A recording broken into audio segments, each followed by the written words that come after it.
Ciao a tutti. This is Prof. Joe at Prof. Joe Explains, and I'm doing this live with Surviving the Survivor, Joel Waldman, who's not here yet, but I am sure that he will join.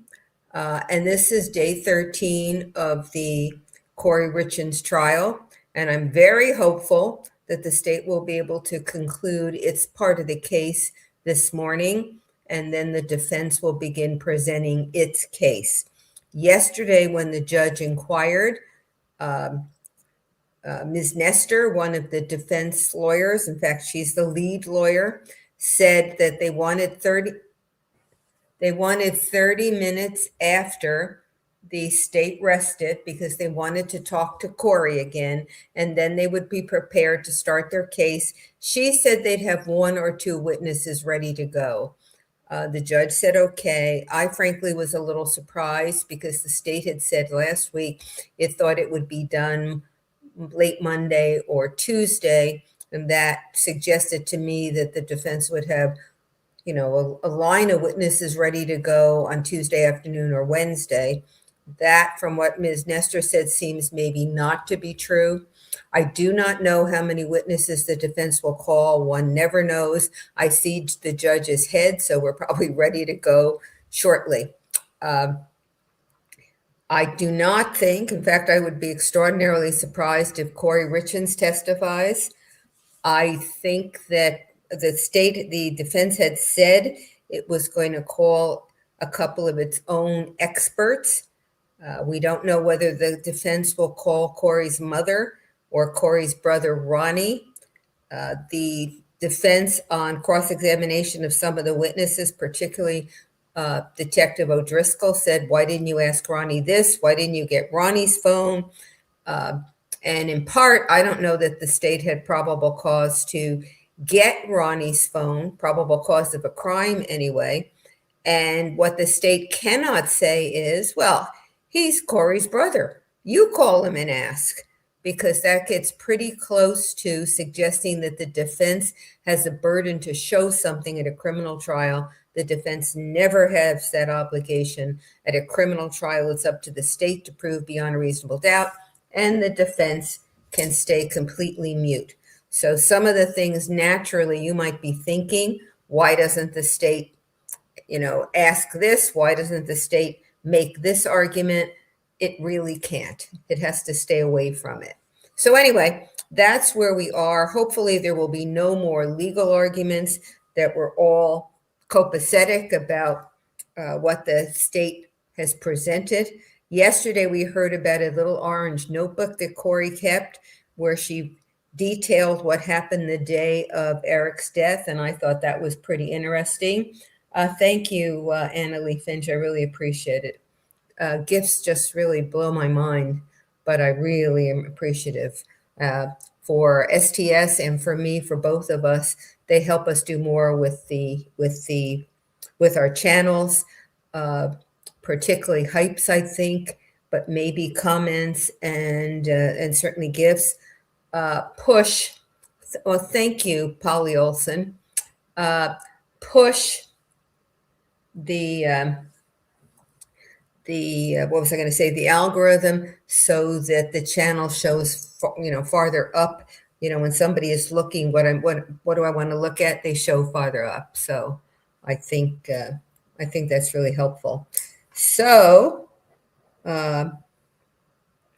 we are ready to go. I'm ready to go. You're ready to go. I'm sure the people in the gallery are ready to go. I suspect the jury is ready to go. The judge is there. Presumably the judge is ready to go. Everybody's ready to go. And yet we're 3 minutes late and we're not going. So the other thing that was entered into evidence yesterday, well, we heard the phone calls, or not the phone calls, the audio and video of the parts of a couple of interviews that Detective O'Driscoll did with Karm and Lauer, which were intended to show that she wasn't pressured, and that some of the things she said on the stand she had said before there was anything in the interview that would suggest that that the police were trying to get her to say certain things or fed her certain things to say. Those tapes and the transcript that was under it, we saw, the jury saw, but the prosecutor said he would not try to enter it as exhibit, so it will not go back to the jury. But in any event, that was one set of things. The orange notebook was another. And then we heard the walk the dog letter. And thank you, Chris Robinson. I appreciate it. And then we heard the walk the dog letter.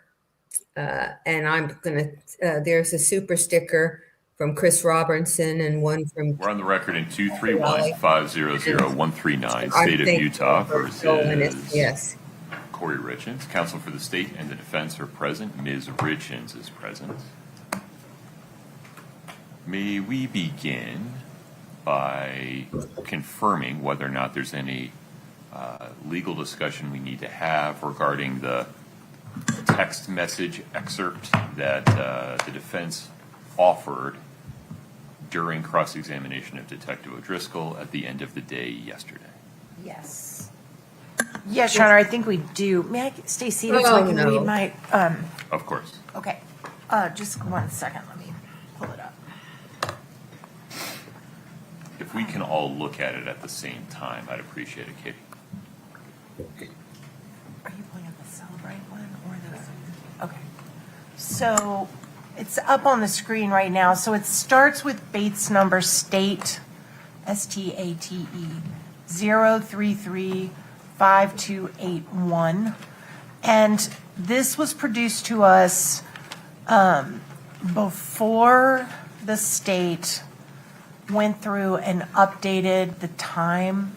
So this is on UTC time instead of Mountain Time. Okay. At some point in this case, and there have been so many supplemental, I think we're on our 10th exhibit list. I think we're, anyway, hundreds and hundreds and hundreds and hundreds of alterations and substitutions. But this is the one we got before they had changed the UTC time, which was confusing to everybody. And so they went back and redid that. This version, they had not changed it yet to Mountain Time. This is a consecutively numbered, Bates numbered document. There's no pages missing. This is coming from a Celebrite extraction of Eric's phone that was seized by Mr. O'Driscoll. We just found the Celebrite and extracted by Miss Gibson. Can you show me the Celebrite Yes, version sir. of We this? are. We can, and we're pulling it up right now. It's a very big file, so what I've done is I've emailed Katie the cover page, and then I'm working on the box download so she could download it. Forgive me. And this is a nuts and bolts question. Sure. And forgive my ignorance.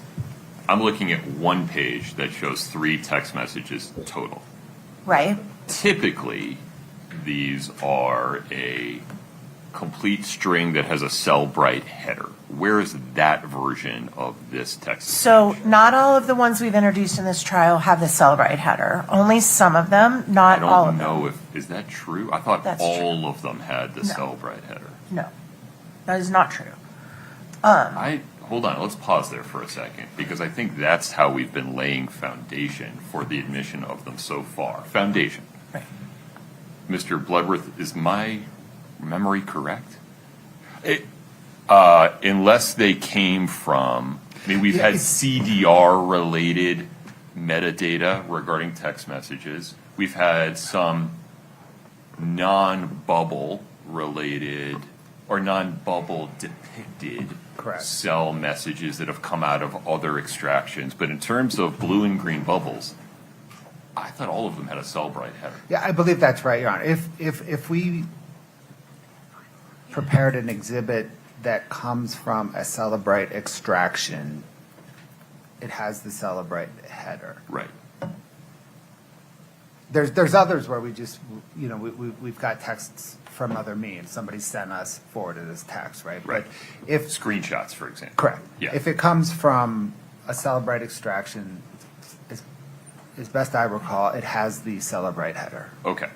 Ms. Nestor, I'll give you the record back here in a second, but it's also unclear to me, is this 3 text messages that we're talking about, are they part of a larger exchange that has already been admitted?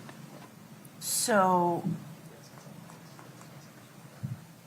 these are all the text messages he had with Kouri on the day he passed, on the 3rd. On the 3rd or the 4th? He died early morning in the 4th, so it's from the 3rd. Okay. So, These 3 That's bubbles not are quite like the answer. sum total of their text traffic on the no, 3rd? we have more than 3. There's, just a minute. Right. There's a couple pages to it. We managed not to answer the questions. It's the last set of texts that they, there's multiple, see, that's the 2nd page. And, yeah. And of course, she claimed they all didn't have the Celebrate information, and she was wrong. You notice And how he that's the goes to last the text state. that they had between the two of them before. Can you go to that one, please? Katie, can you blow up the 3rd one on that sheet?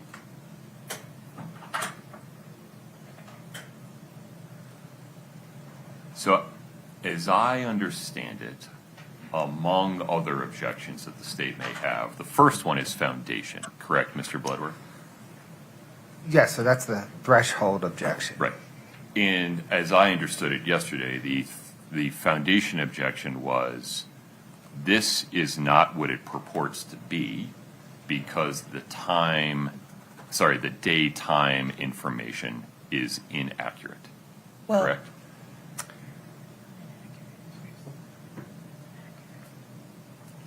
Your Honor, the state's question as to whether this is what it purports to be, the genesis of that is that I noticed that the time is not corrected. And I would expect for the Celebrate downloads that we have authenticated and laid foundation for, the time change is baked in. Consistent across the board. Consistent across the board. Right. So the fact that this is still in UTC -5 instead of UTC -6 or 7 just caused me to question where this came from, which Celebrate download it came from. And I still don't know. So that brings us to, is there a version of this that has the Cellbrite header? that's what's on the screen right now. And so if you would scroll through this extraction report and show me where it includes the portions that you want to use with this witness, just so we're all on the same page. Just give us a second. No problem. It's very long, so we have to go right to it. Just give us just 1 minute. No problem. And she said there were thousands of these corrections because this is her really Oh, I want a unstated Mac. explanation for why she didn't do this earlier.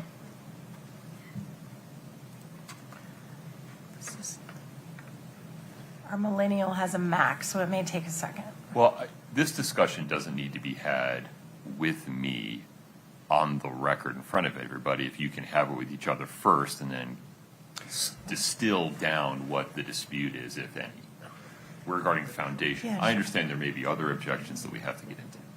And perhaps, Your Honor, we could work parallel while they're seeking out the foundation information. We could address, well, a couple things. I think it's hearsay, as best I can tell. These are conversations between the defendant and Eric Richins. The state's further objection is that it's beyond the scope of the direct. Let's handle those one at a time. Okay. Ms. Nestor, regarding hearsay, your client's statements are hearsay if they're offered by you. Right. Eric Richins' statements are categorically hearsay if they're offered for the truth. Right. What is the non-hearsay purpose of these particular text messages? So we are actually not interested at all in what is being said, and we could do an instruction to that, excuse me, to that effect. What we are trying to get in with this exhibit is a photograph that was sent on the day before, technically Eric died on the 3rd, and that was sent the day before. That is connected to the GIFs, whatever you say, that all got accessed the next morning at 8:30, which the state is making a big deal out of and mentioned in their opening and has called witnesses about it. Provide a little more context. What is the photograph of and who is it sent by? The photograph is sent by Eric to Kouri on the 3rd from when and there's been testimony that's come in that he was out there spreading gravel to make it look nice for the closing or whatever. And he sends her a picture of it while he's there, before he gets home that night. That is one of the pictures that is connected to the GIFs that were accessed, the orphan GIFs, the next morning at 8:40 as soon as the police leave. And they're trying to make it seem like Kouri was celebrating he died with these happy GIFs. And it's connected because that picture was, the implication that's being made is that those GIFs were being sent or accessed or sent by or to Kouri the morning Eric died, when actually the picture that was also accessed at the exact same time came from the day before. So it doesn't mean that. And that's what we're Okay. trying to explain to the jury. All I care about is the non-testimonial section of the interaction that shows he sent a picture on the 3rd, and that's one of these pictures that was accessed with these GIFs at the exact same time, and it was sent the day before. And that's all we're trying to do. We don't care about what's in the bubbles. We can black out what's in the bubbles. I don't care. Why are you doing this through Detective O'Driscoll? Why didn't you do it through Mr. Kotradimos? I'm not sure Mr. O'Driscoll or Detective O'Driscoll has the ability to testify to any of what you just said. Well, he testified that he reviewed Eric's communications the day before he died. He did testify to that. Right, but this goes well beyond that and is far more technical. All I'm asking him to do is say, did you see he sent her a picture the day before? The rest of it we'll do separately. But that's not necessary foundation for the argument that you're trying to make. Right. This is a technical metadata-based argument that I understand why defendant believes it's relevant, and I'm not suggesting it's not. I'm just not sure it's this witness. I'm not going to ask him about any of the metadata. I'm going to say, did you look at Eric's phone the day before? Did he send this picture to Kouri? That's all I'm asking. Nothing fancy, nothing technical. He said he reviewed Eric's phone, that he looked at his communications. And we can even take out the metadata and just show the picture. That's all I Without the care metadata, about. the picture is not relevant. Well, the You meta- need the date and time. We have that. No. We do need the date and time, but I'm talking about the, I thought there was more information on the bottom of those things. And we can Why are take we that. doing this through Detective O'Driscoll rather than through another witness that can testify regarding the relationship between the file path for the GIFs and the file path for this photograph? Because he reviewed it and saw it. I mean, I think he can So testify. did to I. it. You can't testify to any of the technical relationship that you're asking for. Correct, and we're not asking for that. That's all we're asking him is to say that the picture was sent the 3rd. That's all I need him to say, and he knows that because he reviewed it, so he's capable. He knows what he saw. How does Right. he know that the picture was sent the day before? Right. Because Exactly. it's on the face of it.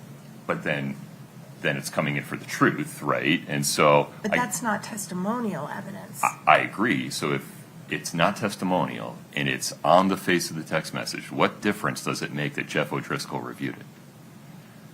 I'm not suggesting you can't get the evidence in. I just don't understand why it's coming in through this witness.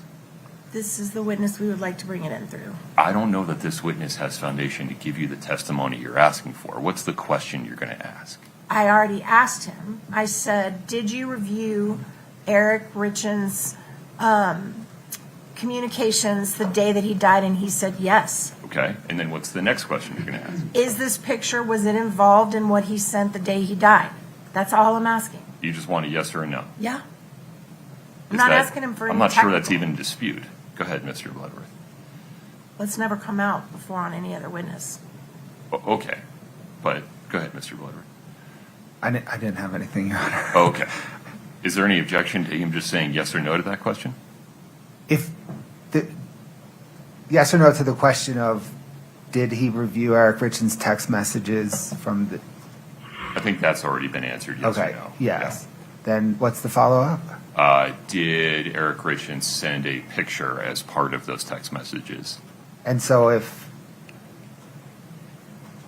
And if Detective The date O'Driscoll that says, matters. based on my review, he did, period.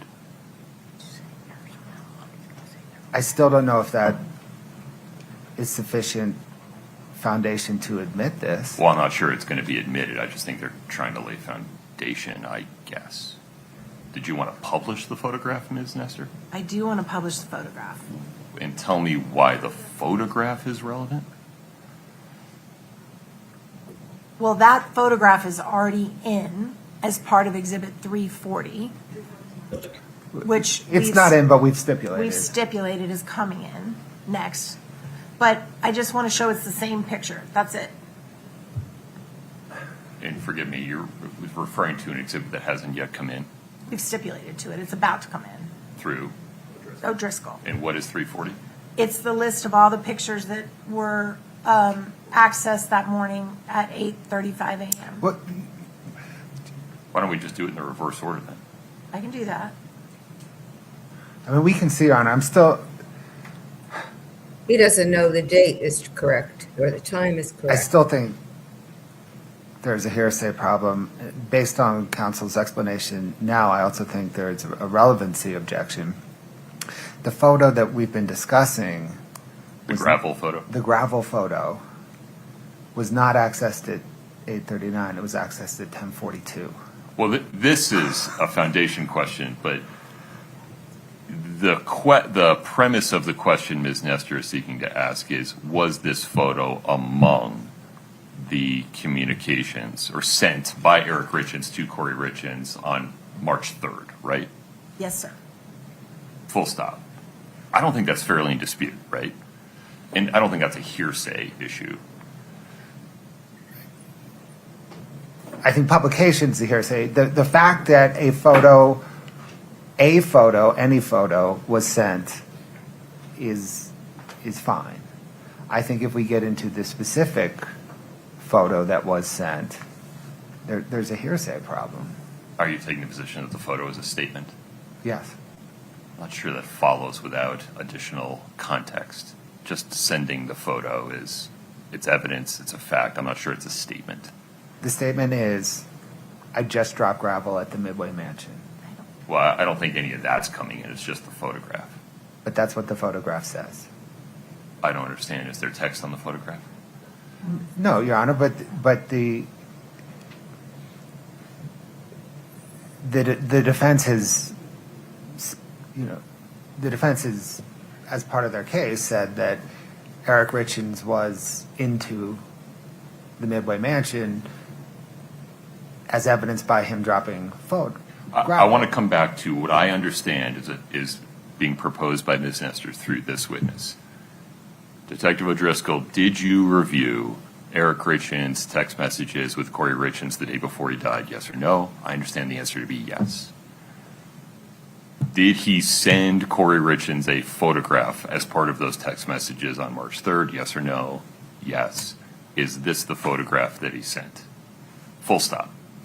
Oh, I'm fine with that. The only, She's going to try to ask I more. think there's a Mike. third option. It's not yes or no. It's, I don't recall. Oh, no, an fair option. enough. I'm not telling him how to testify, and I don't Understood. know what he'll say. But as long as you don't go beyond that, Ms. Nestor, and as long as you don't make any representations It's fine. regarding time, Right. date is fine.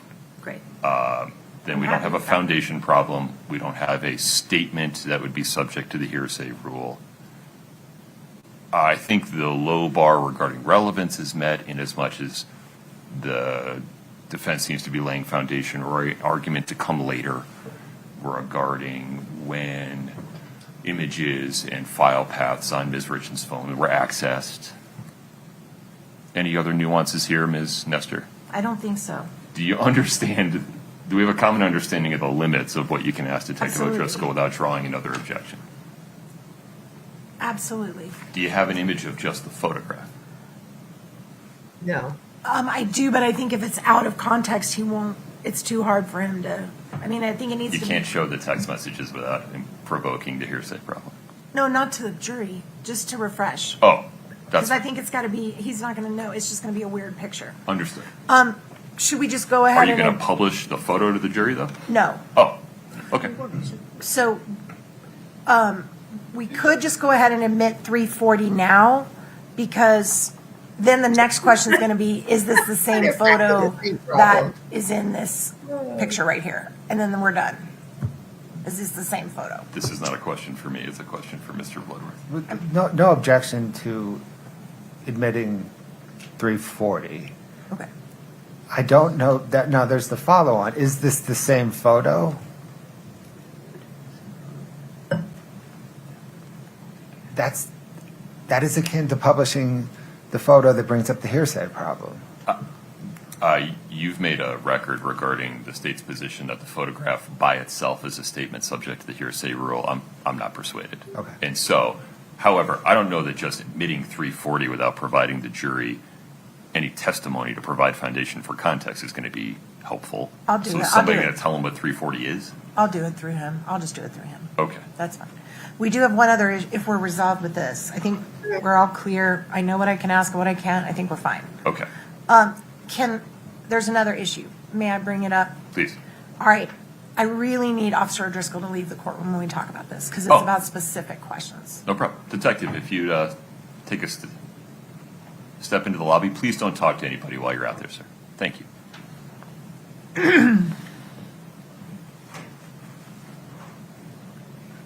Okay. Thank you, Your Honor. I'm doing this out of an abundance of caution to avoid any potential. I'm trying to be very careful to comply with the court's ruling on the motion in limine not the motion in limine. The motion to admit the statements of David Norris. Not. Correct. Yeah. Our motion to admit that was denied. Yes. So just to make the record, the defense sought in advance to get approval or actually we gave notice to the state that we intended to call a witness named Mr. Norris, who would testify if called, that on an occasion in 2019, I believe, in 2019, he had an encounter with Eric Richins where Eric Richins asked him if he had any fentanyl. He had corroboration for the interaction, not the statement, but the interaction with Mr. Richins, specifically the check that Mr. Richins had given him, the date it had cleared his checking account, and the invoice for the work he had done for him. Or for Kouri, but. Correct. The court the reason we were trying to introduce that statement, we were trying to get it through the catch-all exception to hearsay. The residual. The residual, I'm sorry, I call it catch-all, same thing. The residual exception to the hearsay rule, which requires a head notice, which we did give. The state objected to that coming in. The court ruled upon it, did the analysis under the residual exception, and made a finding that the defense could not call Mr. Norris to the stand to testify because the residual hearsay exception requirements were not met. It is my desire with this witness to ask him the following 4 questions about his investigation. And it touches on Mr. Norris's testimony, but it's a separate matter. But I just, out of abundance of caution, I am giving you a heads up. So the first question is this. You discussed with Mr. Bloodworth yesterday that the way you approached this investigation was to look for evidence based on 3 possible scenarios: an accidental overdose, a suicide, or a murder, correct? Question number 2. And in order to properly investigate whether there was an accidental overdose, certainly any allegations that Eric had a prior history of seeking fentanyl would be potentially relevant and important to look into, correct? Pause there for 1 second. I got it right. I'm sorry. I do have these if you want me to email them to you. No, it's okay. Just Okay. give me a moment. No worries. Was it prior allegations that Eric, Any allegations that Eric had a prior history of seeking fentanyl would be potentially relevant and important to look into, correct? got it. And this is the next question. Within the past few months, did your team of investigators become aware that there was an individual contacting the Summit County Sheriff's Department who wanted to share with the investigative team information about about an incident where Eric allegedly asked someone for fentanyl? Want me to read that again? Sure. And within the past few months, did your team of investigators become aware that there was an individual contacting the Summit County Sheriff's Department who wanted to share with the investigative team information about an incident where Eric allegedly asked someone for fentanyl? And then there's one more question. Let me know when you're ready, Your Honor. It's like hearsay to me, but let's see. Sheriff investigative team, give me the last clause one more time.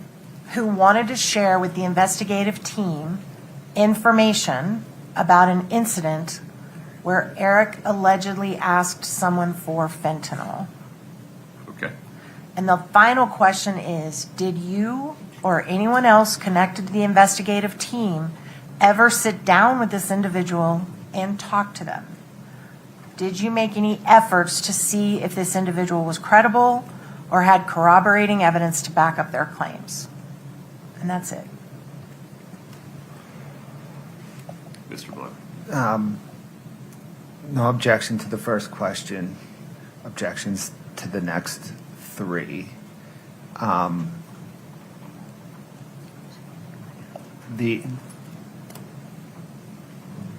This is a transparent attempt to circumvent the court's 807 ruling regarding Mr. Norris by casting some sort of inference that what Mr. Norris would have testified to is admissible. This setup has been long in the making. After the court issued its 807 ruling, Mr. Norris called the Summit County Sheriff's Office. Deputies interviewed him, and he said he was calling on behalf of, or he was calling because defense counsel told him he should call. Maybe we just pause here for a moment. I don't know that we need to go into any of that. I understand part of your objection to be a lack of foundation. That is the beginning, Your Honor. I think that's the beginning and the end of the discussion. There's no foundation for the premise of your questions 2, 3, and 4. I'm sorry, but I don't understand. We have been produced a report from the Summit County Sheriff's Department confirming this call was made and confirming that there was no interview of this individual. It goes not to the credibility of the individual, it goes to the credibility of the investigation that they chose never to even speak to him. There is no foundation for the premise of your question. It's as if you could make up any set of facts and put them in the question. If there's no foundation, it can't be the premise of the question. I'm sorry, but I don't understand what you mean by there's no there is validation from the state that this call happened. It's not that did you interview a person named David Norris. It's the substance that is the premise of the question. There is no foundation for the premise that Eric had a prior history of seeking fentanyl. But that's not the way the question is worded. The question is worded, is someone contacting you, asking to give you information about it, and you refuse to interview them? That's not the question you asked. Read the whole question. In order to properly investigate, No. Go to number 2. that is number 2. My apologies.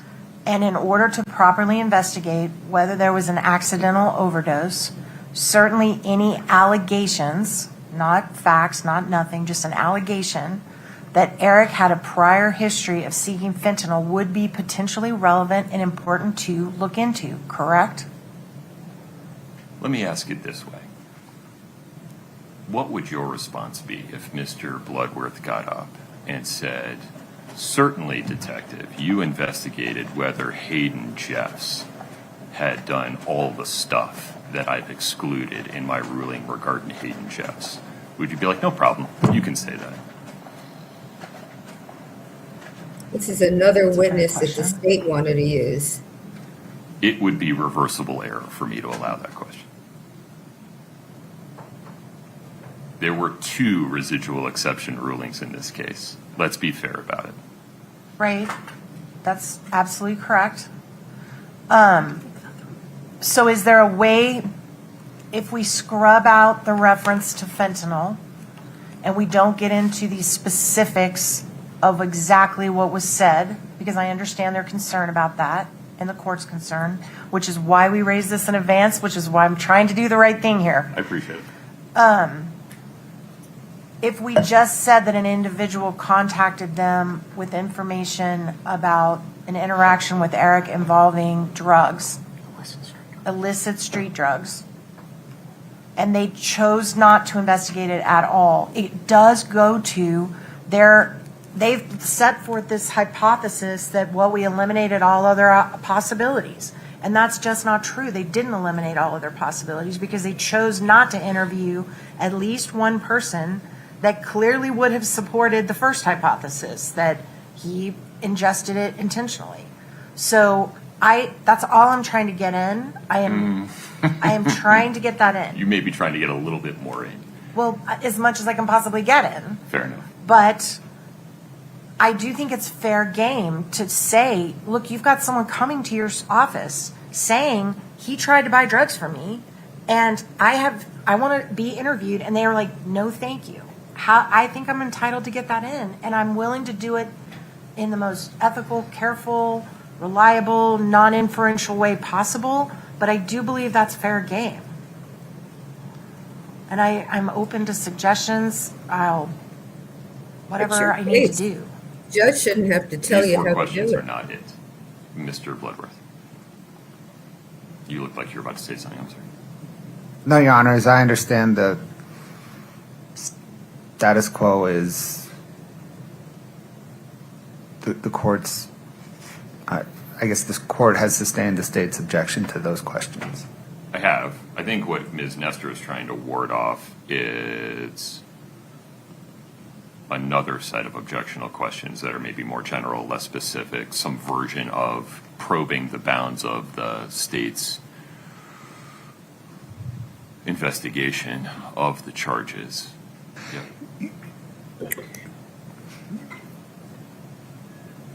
Your Honor, no, it's the same foundational objection, right? This is all to suggest that there is admissible evidence that Eric Richins sought fentanyl before.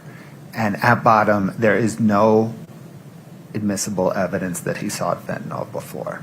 And I don't think that there is any good faith basis to suggest otherwise, or to suggest that any investigation into it was incomplete. Because the fact is, detectives, that Mr. Norris's narrative has been so thoroughly dispatched that there's no good faith basis to allude to an improper investigation, much less that there may be admissible evidence. May I respond? Yeah, hear me out for a second. Sure. Or let me make sure I understand the bounds of the argument here. You said there's no admissible evidence that Eric Richins sought fentanyl. My sense of the evidentiary record so far, and the evidentiary record, or the universe of admissible evidence that's available, is that there's no admissible evidence that Eric Richins ever sought or received narcotics except through a prescriber.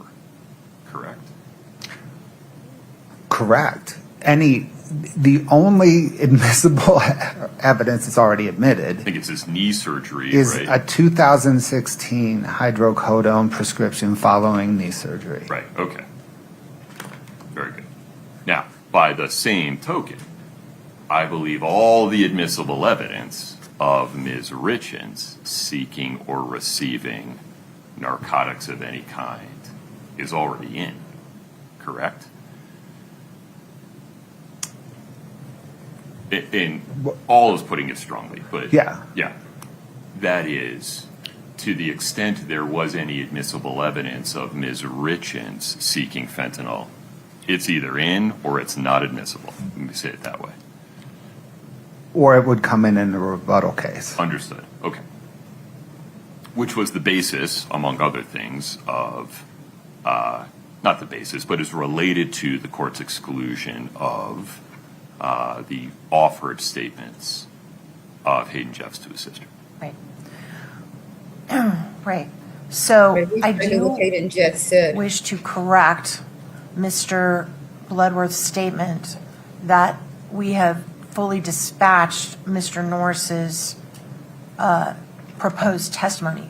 To the contrary, the court was very clear that you were accepting, for purposes of your analysis, that everything in the affidavit that Mr. Norris provided was true, and that you did the analysis, the court did the analysis based on the law of the hoops you have to jump through to come under the residual exception. And for purposes of your analysis, you did not go into an analysis of whether Mr. Norris's testimony was credible, not credible. You just said, I'm going to assume for purposes of this ruling that everything in that affidavit is true. And then I'm going to rule on whether it fits the residual exception. And the court went through a very thorough analysis and decided it did not. So I don't think that's a fair statement that he just made, that we fully dispatched it like there's nothing behind it. That's never been litigated in front of this court, nor have we asked it to be. The difficulty here, though, is imagine David Norris were on the stand. Right. And you asked him, hey, did you ever contact the Summit County Attorney's Office, or Sheriff's Office? My apologies. Yeah. He says yes. And then you say, what did you tell them? It immediately provokes a hearsay objection that I've already dealt with under my ruling on the residual exception. Absolutely. Welcome, Grandma. So And we don't- if you want to elicit testimony that, did you ever speak to a gentleman named David Norris? Yes. And then move on, fine, but I'm not sure how that's relevant. Well, that's meaningless to a jury unless I can say, was there a gentleman named David Norris who tried to give information that would have supported the first hypothesis? But that's the hearsay problem. That's hearsay. But it's not being offered for the truth. It's It's being 100% offered, being offered for Your the Honor, truth. if I may please, it's being offered for the same reason Wow. they've gotten in a ton of other hearsay in this case, by the Thank you, impact it Yolanda. has on how they did their investigation. They got that in through Woody. That's how they got in the Amy and Katie's statements, because it wasn't for the truth of the matter that Kouri tried to kill him before. It was how it impacted her investigation from there on out. This is the same exact argument. It's how the fact that they got that information and chose not to even investigate it, how that impacted the hearer. It is irrelevant for purposes of the truth, and the court can instruct it like you've done over and over and over for their witnesses when we had this exact same argument. If that's true, Ms. Nestor, then Yes. the 807 residual exception wouldn't exist, and it wouldn't apply. It does apply, and so you can't use this argument to undermine that. I know, that's why I'm trying not to undermine your ruling. That's why the substance of what he told the Summit County Sheriff's Office can't come in. And I think I could maybe craft a question where we leave out the juicy substance and just say there was an avenue that you chose not to investigate. But I've got to get something in context so the jury understands, hey, you had this road, you chose not to go down it. That was your choice. I appreciate why you want to present this to the jury, but there are limits Right. on both sides of the V about what gets presented to the jury. And those limits are in part defined by the Utah Rules of Evidence. And this substance cannot come in under the Utah Rules of Evidence. For the same reason that the state could not argue that we want to get in Hayden Jeff's statements to his sister just for the effect upon law enforcement in terms of the scope of their investigation. no. Okay. And there's no scenario which we're going to be allowed to question him about choosing not to investigate this evidence. There's no scenario in which it's relevant without the substance of the excluded communications.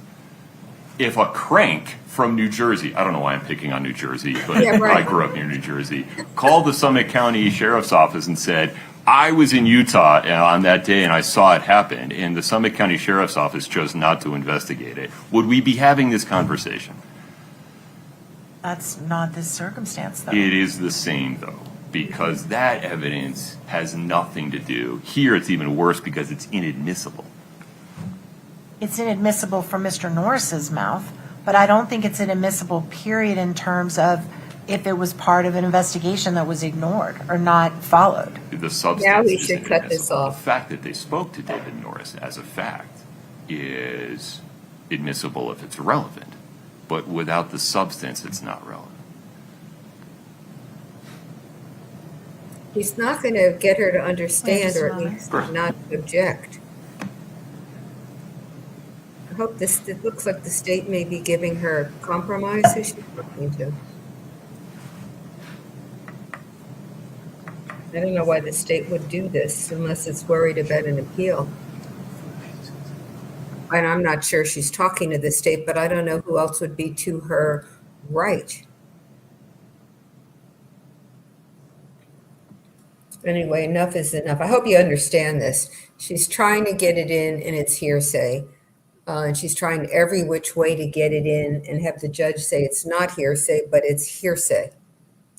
And the problem is she just wants to ask the question, but the question is only relevant with the context of the statement, and the statement is hearsay. So the question about this witness, or I don't even call him witness, Norris, is not relevant. And apparently this Hayden Jeff, does anybody know if that's Kouri's half-brother? Because I thought I just I heard. think we've made our record on that, and I'll, of course, respect the court's ruling on that. All right, so she was talking to her friend Ramos, the other defense lawyer. Does anyone know, is Jeff Kouri's brother? Because apparently he must have said something that implicated Kouri in drug use or drug purchase, and that was kept out for the same reason, take and a that's what minute. the judge kept saying. And I want to point Let me out just to take 5 everyone, minutes. he let her talk Thank and you. talk and talk, but he is firm. He did not turn around and say, okay, you can get part of it. Before I take a break, Mr. Bloodworth, anything further on this issue? No, Your Honor. Ms. Nestor, before we take a 5-minute break, any other issues before we invite the jury? No, thank you, Your Honor. Mr. Bloodworth? No, sir. Okay, I'll be right back. Thank you. All right. Then we have a 5-minute break, so if there are questions, I will take them.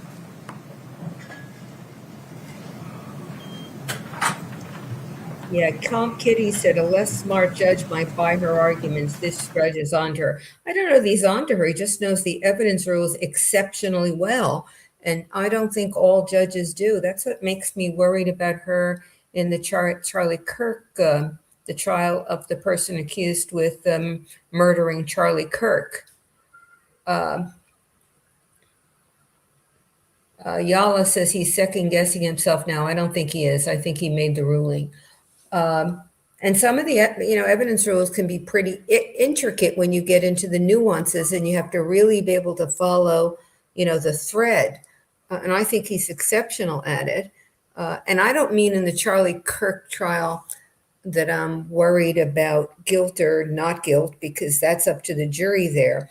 But I am concerned that the judge there will not be as conversant with the rules of evidence to be able to channel and control the defense when it tries to use the rules in a way that the rules don't permit. And I say the defense, not the state, because on the defense side, if there's an acquittal, there's no way to correct it later. But on the state side, if the state tries to do more and the judge is not sufficiently on the ball, that can be reversible error. So there's a way to correct it if the judge is not sufficiently conversant with the rules of evidence, if it's the state's side where the judge made a mistake and there's a conviction. If there's an acquittal, you don't have to correct it. But on the defense side, if there's an error that might have led to an acquittal, there's no way for the state to correct it because double jeopardy won't allow you to retry the defendant. So that's the only reason why I'm focusing on the defense with regard to a judge and the rules of evidence. I'm not suggesting that the judges would lean one way or the other, but errors on one side have more impact in terms of an ability to correct them on appeal than they do on the other side.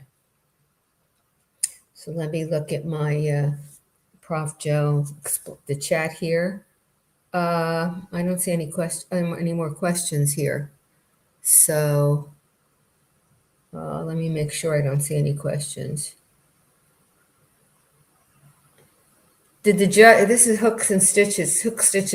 The judge grew up in New Jersey. What exit? Did he say that he grew up in New Jersey? I didn't hear him. I heard him use the New Jersey example, and I couldn't understand why it would be the New Jersey example. But if you heard that, then that would be right. Oh, Lei Tien said Hayden Jeffs is Kouri's handyman who's now dead. So he can't come in and testify to what sounds as though might have been pretty critical evidence against Kouri because he's no longer there and available to testify on his own. So what he would say about Kouri's behavior is hearsay and inadmissible. Okay. Kelly McClellan wants to know if I've ever seen a judge so calm and laid back. Lots of judges are calm. I would say Judge Everett in the trials of the Adelsons is calm, and probably I'd say he's laid back. The thing that's different here is he really does allow the lawyers to make very long arguments and then to push their positions. The best you can say, I would say about that is if there's a conviction, it makes the appeal even more difficult because the lawyers on appeal will not be able to say the judge did not give the defense a full opportunity to explain why it thought it was allowed to do something or why it thought the state should not be allowed to do something. That argument will be off the table on appeal. They'll just have to argue that the judge was wrong. And I think he also wants to be sure he fully understands the position. And with these defense lawyers in particular, they don't start out always sufficiently clear about really what it is they want and why it is they want it. They don't focus particularly well at times. And so his allowing them to continue as he asks questions is his effort to figure out exactly where it is that's the crux of the argument they want to make.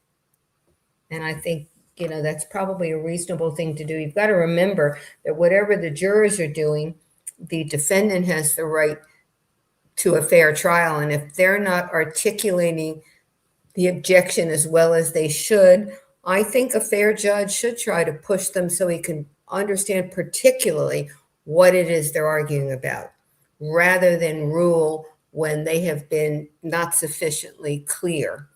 And if they got it to the point where they were really clear, they might be right in terms of an objection. So although it's taking a long time, and I think he goes overboard, I agree with you completely. He goes overboard on it. I think on balance, he is right most of the time. Maggie May wants to know why they want the gravel picture in. Well, the state's claim is that Eric did not want Kouri to buy that Midway mansion. He thought it was too much money. He thought she would lose money on it. He was opposed. The gravel picture would go to show that he was helping her. He went out to try to clean up the property, the day of the killing, or the day that he died, or the day before. So that's what it goes to. And that's why they want it in. They want to undercut the state's claim that he was opposed. And that's one of the reasons that they allege she killed him. Okay. All right, let's see. Is there any other? Could you put the cues on, and if you can make them red, or put 5 or 6 of them so that I see them easily? What is the judge doing now? He left to research his ruling. No, I think maybe he left to use the bathroom. You know, a lot of these breaks have nothing to do with, I mean, not a lot. Some of the breaks have nothing to do with legal issues. Now, if he comes back and changes his mind, you all will be right and I will be wrong. And I will admit error and tell myself I need to be more careful in analysis. Okay. In my opinion, Leo Ram wants to know, is the defense team competent? Yeah, I think they're competent. They know what they want to do. They know the theory of the defense. They are pretty good at knowing what evidence they need to keep out. They're pretty good at knowing what evidence they want in. They're going to fight like crazy to win. So yes, I think they're competent. I think the problem is they don't know when to stop. And more than that, they are absolutely not clear. They go in, you know, particularly not Nestor, but the other one. What's her name? I've lost her name this morning. I'm really bad on names. She is all over the place in trying to make an argument, and she cannot hear what the judge is saying about focus, focus, focus. And you hear the judge, he keeps telling them, in order to solve this, let's break it down. Let's do issue 1, issue 2, issue 3. And she's still on issue 1 is going off on issue 4. But that's what he's doing and trying to control her to get the argument made specifically. And I do not think that she in particular, but I think Nestor also, focus enough on what the elements are of a particular rule. You can't just say, hey, I should be able to buy that piano today. You've got to give reasons why you should be able to do it. And they can't just be, I want the piano, which at one point she did say, I want this evidence. You've got to say, here are the criteria by which I can buy the piano. And now I'm going to show you. There are 4 criteria, and I want to show you that I meet every one of the criterion. That's not, or a criteria, every criterion. That's what they're having trouble doing. And that's not good lawyering. It doesn't make them incompetent because they get there sooner or later with the help of the judge. But that's where I think they're really failing on the job. And they're also not always as prepared as they should be. Sometimes you can't, and I said that yesterday. Things are, you know, it's a moving target at a trial. But when they're making a motion and they know it's their motion and they know it's going to be argued, they should be a little better prepared. They should have case law available. They should have the record that they want ready to go. They should be able to point particularly to the point, the thing that they're arguing about and why. Contrast them to the prosecutor who does a terrific job at that. Okay. So RV Reddy wants to know, from whom did Eric allegedly ask fentanyl from? It's this David Norris. I have no idea who this person is. He may be just somebody, you know, who showed up one day and said, hey, I've got this story. And as I understood the colloquy, once the judge decided the evidence was inadmissible, he went to the sheriff's office to try again. He said the defense, according to the state, he said the defense lawyer said, well, you can go talk to them about it. So it doesn't sound as though he's got any relationship to the case, unlike Jeps, who was at least the landscaper or the handyman. So he had a relationship to both Eric and Kouri. So far as I can tell from this colloquy, he might have been me. I decide, hey, I can go in and say, Eric told me something. And apparently there was no way to show he was in a position to know. He was in a position really, well, I guess she said that he was, that they could show that he was, that the encounter happened, but no more than that. But I don't know who he is. Somebody in the chat may know. Okay. Lei Tien said, Hayden Jeff said Kouri asked him to get fentanyl and propofol. That's the Michael Jackson drug, as I understand, for her. His girlfriend, I remember this now. His girlfriend told police he refused. Okay. So that would be very helpful evidence for the state, and it couldn't get in. There was not an available hearsay exception.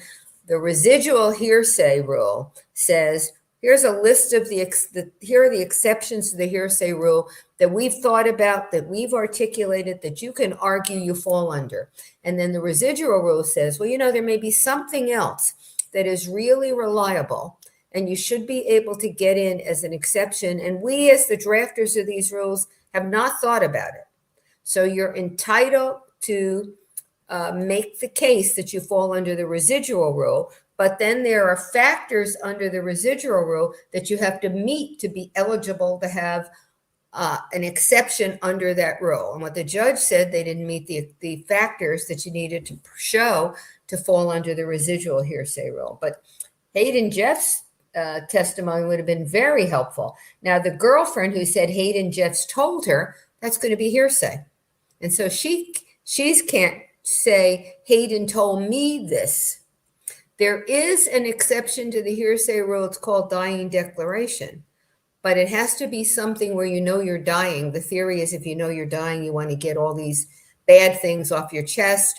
And so if you can really show that the individual knew she was dying, the statement made then might be able to get in under an exception, but it doesn't sound like Jeffs was talking about it when he was doing it, when he was on his deathbed. So it wouldn't fall under that exception.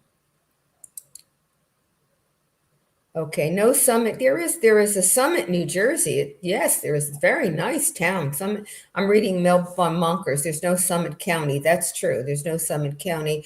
But there is a very, very nice sort of gentrified upscale town, Summit, New Jersey. I had a godchild who was accepted to Princeton, and she decided she didn't want to go to Princeton. I don't know, kids have these odd ideas because it was too much like living in Summit. And Princeton is also a very, very gentrified, upscale kind of town, with the university being the major piece of the town. If I were her parents, I would have hit her over the head and made her go to Princeton. I think Princeton is an extraordinarily great university. And they, I think, hold academic standards. They had, many years ago now, they had a professor there who had uncovered I think it was a math problem that had gone unsolved for forever. And he had solved it. And the university had a big function for him, and the town was invited, and they celebrated it. That's Princeton. I love Princeton. Okay, let's see if there's anything else. Okay, Yala. Why didn't the state rehab Carmen on the stand with her prior consistent statements instead of trying to enter her entire interview? They didn't try to enter the entire interview. They made the claim that the 90 pages they wanted to introduce, well, maybe they did at some point, but effectively, they made the claim that the 90 pages they wanted to introduce were her prior consistent statements. And that was the crux of the, what we spent, half the day the other day on. It was the what was going to get in and what might not get in. And the judge then at the 11th hour, and it shouldn't have been the judge, it should have been the prosecutor, discovered case law in Utah that said prior consistent statements have to be those that were made before the allegedly inducing or threatening behavior came, which, if you think about it, makes a lot of sense. It can't be a prior consistent statement just because you said it before you got on the stand. If when you said it, it came after threats, it came after, hey, you're not going to have to spend any time in jail. Hey, the prosecutor and the judge court will give you a good thing, because that also is the same claim. You only said it because of the threat or the inducement. So to really be a prior consistent statement, it has to be before that occurred. That rule, that Utah rule or interpretation makes incredible sense, and the prosecutor should have known it. The judge wouldn't have known which statements came before the alleged inducement or threats.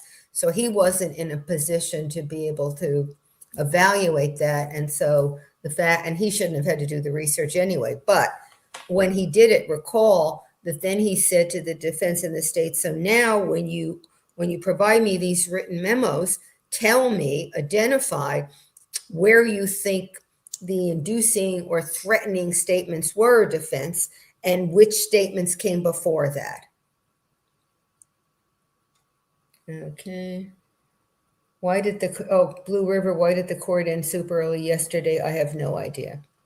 Can't answer that. The timing and scheduling, once in a while, I've got a pretty good guess. A lot of the time, I don't know what they're doing. He may have had some other matter that he had to do. He may have thought that everybody was worn out with the argument yesterday. I don't know. Neely 888 said, is it unusual for the defense to keep asking the judge what they should do? Absolutely. It's up to the defense to present its case. It shouldn't say, well, Judge, we heard your ruling. Tell us how we can do it so what we want to do, we'll be able to do. Absolutely not what defense lawyers typically do or should do. Now, they've gotten some feel that they can because this judge has helped them a little. But no, absolutely, that's not the question, that she should be asking the judge. Okay, Mel von Monkers. So evidence not allowed due to hearsay. So you're talking about this evidence? Yeah. The evidence that they were arguing about from this David Norris? Yes. Because it was relevant only if you could get in the statement about the drugs, and you couldn't get in the statement about the drugs because it was hearsay.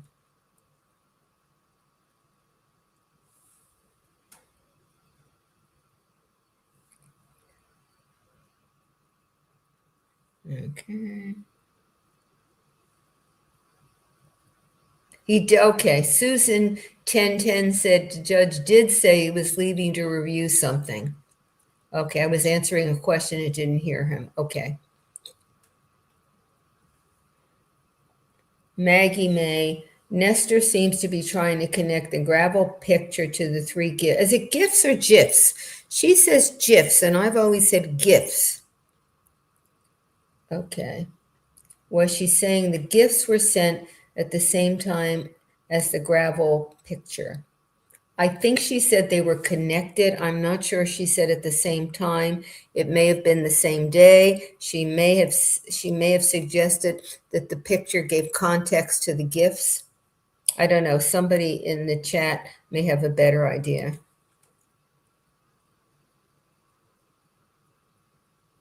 Okay. He's taking more than 5 minutes. So maybe those of you who are worried he's going to change his mind are correct. We'll see. Oh, Maggie May said Hayden Jeff died of an accident. Okay, Amber had a question that she said she personally wonders about, but I didn't see the question, Amber. Oh, okay, so this is Eric. He took a pill thinking it was something else, not knowing it was a fake, that she switched the pills rather than actually drop the fentanyl in the drink. Could be, because we do not know for sure how it was that if you believe the state that Kouri poisoned him, how it was she did it. I got a question, actually, I think it was well, I don't know in what form it came. I was going to guess Gmail, but I'm not so sure as to there's no evidence here. How can the state prosecute? Nobody, no evidence she administered the poison. If you think about it, take any murder case, there's not frequently direct evidence. The defendant doesn't walk around saying, hey, I killed my wife yesterday. Usually defendants do not commit a murder in front of a crowd, so there are no witnesses to the murder, whether it's shooting, knifing, or whatever. This case is no different that far. She didn't say I poisoned him, and there's no evidence that she put poison in the drink. So you do it inferentially. And the reason why I think you're having a little more difficulty here, I'm guessing, is there's some evidence that the defense has been able to show that there's a alternative position as to how the poison got into a system different from the state's. And in other cases, you don't see 231-500-139. Counsel, thank you for your patience. I've just handed you a copy of State versus McCullough, 2014 UTF 215. I need you to take 15 minutes, read this case beginning at paragraph 25. This case stands for the proposition that what the defense is proposing to do is required, but it Oh. raises the prospect of also allowing the state to rebut the defense's charge of an incomplete or improper investigation by also putting in evidence, not for the truth, but for the effect it had upon law enforcement, of how they received and reacted to Hayden Jeff's statements to his sister. Pause for a second. Ooh. I need you all to be very thoughtful about this. Hayden Jets? I can't unring the bell once this information is out, and sitting here at the moment without the benefit of counsel's argument after reading this case, I think I'd have to let both sides of that story in to make sure that the state is not prosecuting with one hand tied behind its back. Mr. Bloodworth, I cut you off. Sorry, Your Honor. We looked at this case while you had stepped out. I think in addition to Hayden Jeffs, it would also cause us to revisit the court's decision yesterday regarding Mr. Bonsavage's phone call with an inmate at Gunnison. Ooh, I don't remember the detail of that one. Forgive me. Oh, I think I do. Yeah, a little bit. Now, let's talk about foundational requirements. I gave this a little bit of thought after rereading McCullough. There is some precision and some technicality into how these questions would need to be asked. For example, Ms. Nestor, you wouldn't just be able to put the substance of Mr. Norris's statement in a question and ask whether Detective O'Driscoll ever followed up on it, because you would not have laid foundation that he ever knew about it in the first place. You need to lay foundation about whether or not he ever spoke to David Norris, yes or no. If no, did anybody ever relate to you that David Norris contacted the Summit County Sheriff's Office, yes or no? Yes. Okay, after that, what did you do? This information, this statements being made by David Norris to Summit County Sheriff's Office have to come in through a witness with knowledge of them. And I'm not sure Detective O'Driscoll's that guy. By the same token, to the extent the state would want to ask or show that the investigating officers or the Summit County Attorney's Office investigators followed up on statements made by Hayden Jeffs to his sister, Aubrey Jeffs, or information received or is told by Mr. Bonsavage, they're going to have to call a witness that had personal knowledge of those statements and then lay foundation for what occurred next. We can't skip steps. Your Honor, agreed. There's a little more to unpack here, too. Because I happen to know that Jeff O'Driscoll's not the witness for this.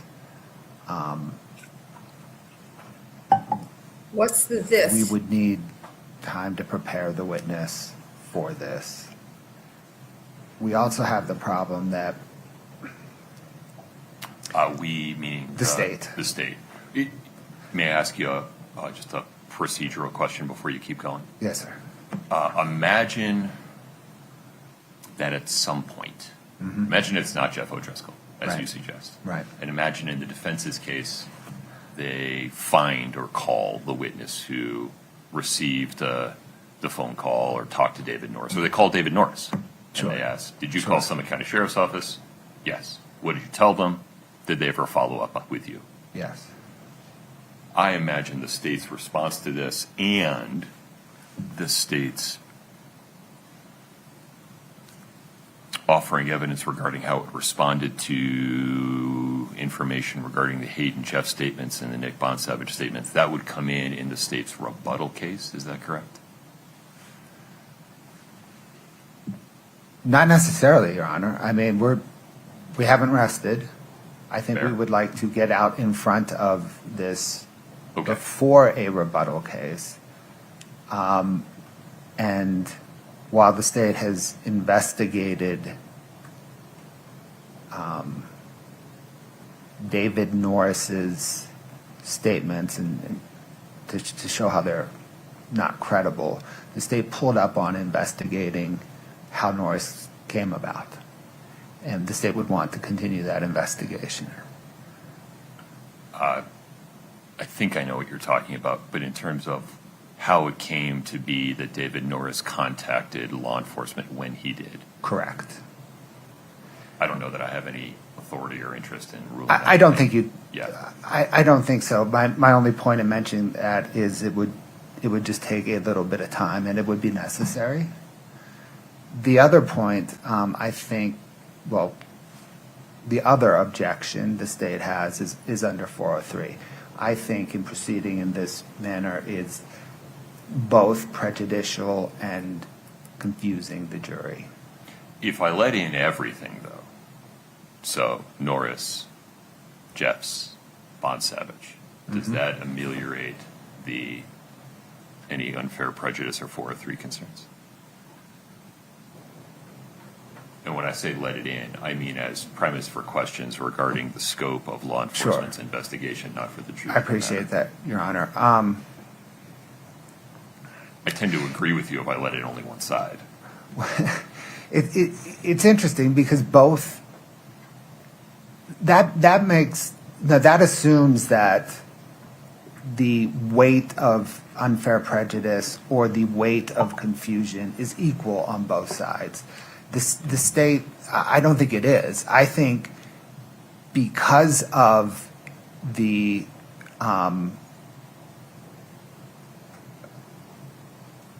complete incredibility of David Norris's testimony and how David Norris came to contact law enforcement, that prejudice and that confusion is much weightier than confusion related to recorded interviews with Hayden Jeffs while he has counsel and a recorded jail phone call. There is no doubt. Doesn't that weigh in the state's favor, though? No, Your Honor, because I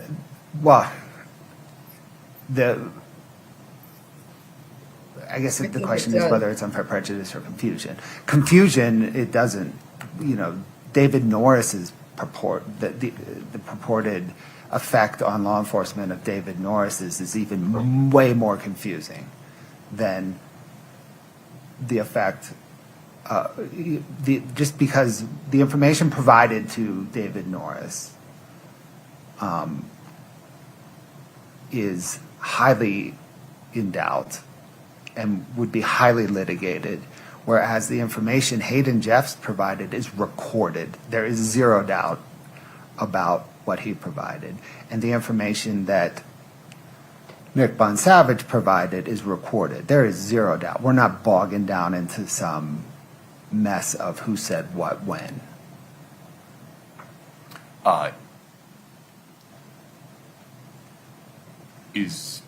When you say the information, you mean the substance of what David Norris told Summit County Sheriff's Office a number of weeks ago?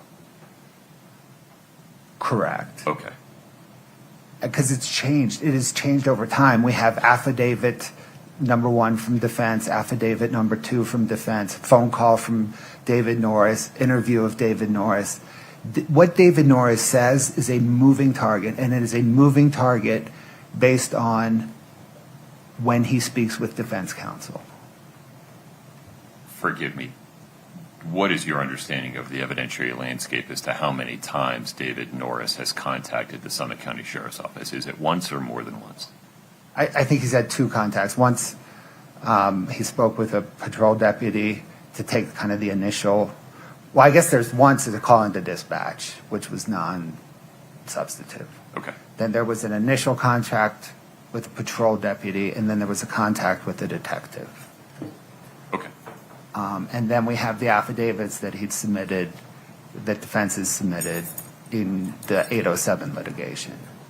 But those were submitted here, right, as part of the 807 litigation. Did those ever go to Summit County Sheriff's Office? I don't know one way or the other. If it's no, then those don't get shown to the jury, right? Just to clarify, they weren't affidavits. We just laid out a statement of facts in our motion. Okay. It's a proffer. I'm familiar with what you're referring to. I'm a little less clear on Sorry, that. but Yeah. proffer is, proffer's the, I'm not sure the proffer has any impact here. I'm not sure the jury would ever be made aware of the substance of the proffer. They, as I understand it, under McCullough, would only be made aware of evidence related to the substance of what Mr. Norris told investigators and law enforcement. Your Honor, the proffers do tie into this in that, the question would be, did this inform your investigation? Yes, we considered all of his statements to include the defense proffers Got it. in determining that they were just flat out incredible. Okay. So that goes to kind of the confusion argument. So in the 403 analysis, Your Honor, I do not think the weight of unfair prejudice to the defense is the same as the weight of, well, any of the 403 factors. I don't think the weight is the same for the state and the defense. And to put a finer point on it, you're concerned that the jury would be confused about who said what when? It's jury confusion that I need It's to... jury confusion. Right. And yes. so what is it you believe they would be confused about?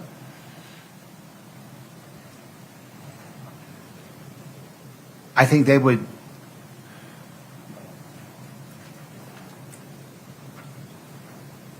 I think they would be confused about the effect on law enforcement, which is really what this grounds in, right? This is the effect on the hearer, the effect on law enforcement. Okay. And I think those waters would be so muddied in the case of Norris, whereas those waters are crystal clear in the case of Hayden Jeffs and Nick Bon Savage. And the waters are muddied as it relates to Mr. Norris very deliberately. And I don't know that,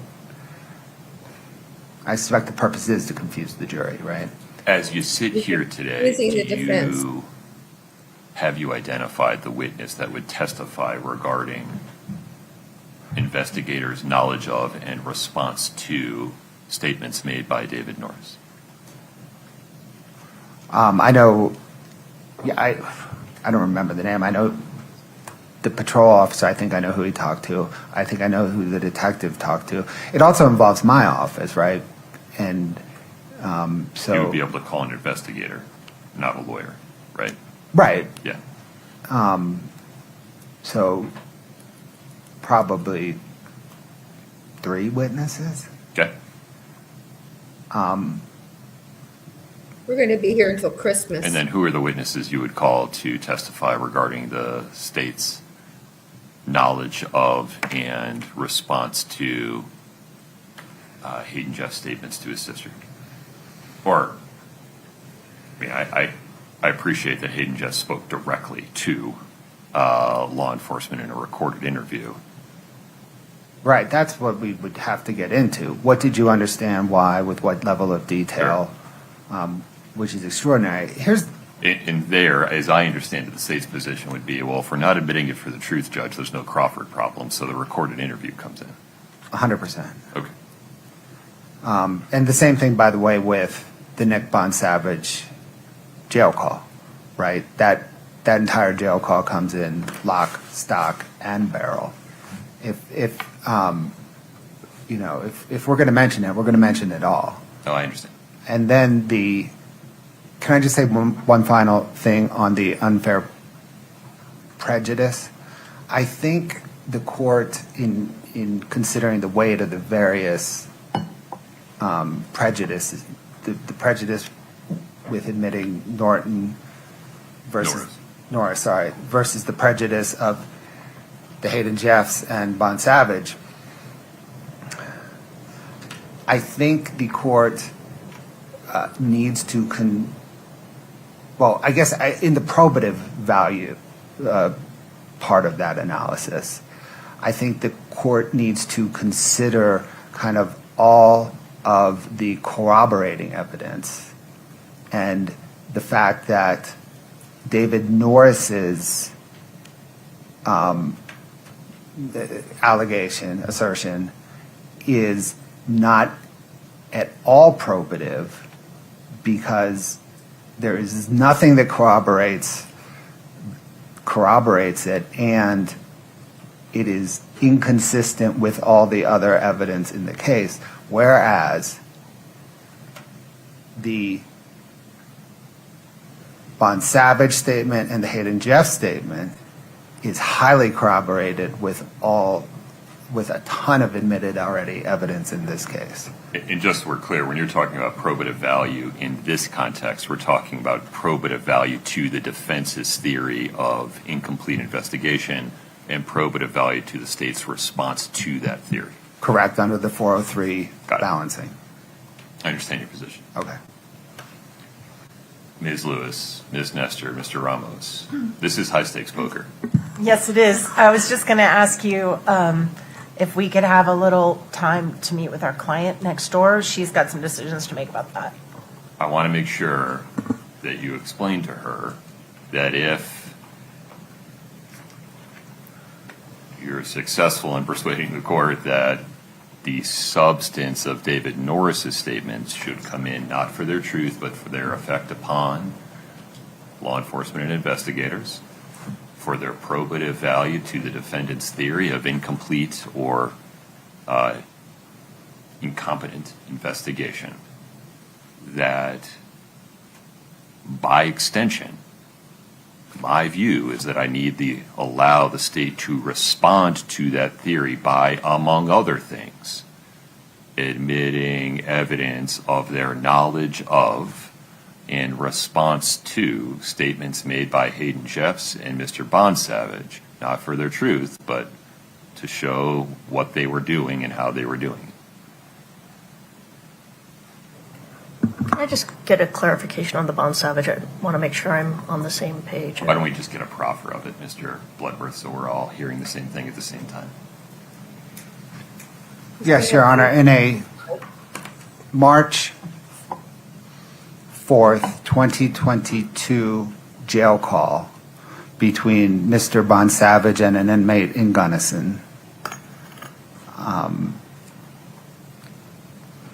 they're discussing purchasing a PlayStation controller, and they're discussing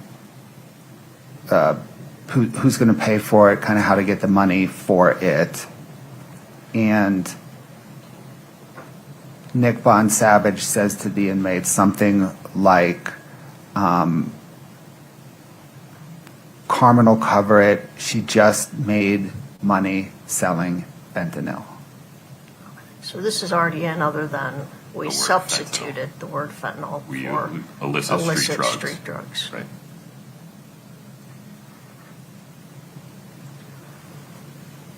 And that's a recording, It is a recording. as is Hayden Jeff's interview with law enforcement. And the upshot proffer of that interview, and this occurs many times, there's pages of transcript on this subject, but the upshot of the proffer is that Kouri Richins asked me to buy her fentanyl. I explained to her, in really colorful language, how dangerous it is. She wants to stay away from it. Who on earth would want fentanyl? And then there's a second phone call where she calls back and asks for the Michael Jackson stuff, and they get into a propofol discussion. Right. Okay. How much time do you want, Ms. Nestor? We have 30 minutes. That's fine. Thank you, Your Honor. Anything else before we take a recess, Mr. Bloodworth? No, Your Honor. Ms. Nestor? No, sir. We'll be in recess until 10:30. I would say, not knowing exactly what Norris said and how the state will show there were all kinds of inconsistent statements, that information from Bond Savage Carmen said she just made money selling fentanyl on March 4. That would be the day after the killing, or the day of the death anyway. And the recording, and I think the second one was Jeff's. Kouri asked me to buy fentanyl, and I told her why. It's way dangerous. And then she asked about the Michael Jackson stuff. Maybe that's also, I don't know. It sounded to me like it's more Jeff's. But in any event, whoever it is, I would say that's much more damning and helpful to the state than any confusion that might be created by Norris. But as I say, I don't know Norris. What do you all think? I mean, it seems to me getting evidence in that somebody who has no stake in this, saying that Carmen on March 4th said she just made money selling fentanyl, is pretty strong. And boy, does it corroborate both Carmen's testimony and any claim that she was persuaded or threatened by law enforcement to make up a story. I think that's really strong. And then the other, and I'm just not sure whether this, I just don't see how it can be this Bon Savage rather than Jeff's, and in fact, that apparently came in, but they couldn't say fentanyl. They had to say illicit street drugs. I think it's so powerful if you can say fentanyl. And then the phone calls were recorded that Kouri asked to buy fentanyl and was told it's really dangerous. Why would you want to? And then another call where Kouri says the Michael Jackson stuff, also very, very powerful. So I don't know why the state is so worried about the confusion coming from Norris. But again, I don't know what exactly the Norris information is. And I know they'd have to bring in 3 witnesses, but I assume he could handle that in closing. What do you all think? Okay, Yala says if there's a juror on the fence, hearing Norris could push them into not guilty. Even when they also hear that Carmen said she was buying fentanyl and had money because of it, and that's on 3/4/22. And even when there's evidence in Kouri's own, apparently in Kouri's own voice, that she was asking to buy fentanyl and the Michael Jackson stuff. I mean, all of it would come in, not just one part. Okay. Now, what's going to happen is the defense is now talking to Kouri Richins about whether to withdraw the request to have anything on David Norris come in. And if that happens, then we will not hear from Bon Savage, and we will not hear the recording, the Jeff's recording. It's all 3 are going to come in, or none of it will come in, and the decision which is up to the defense.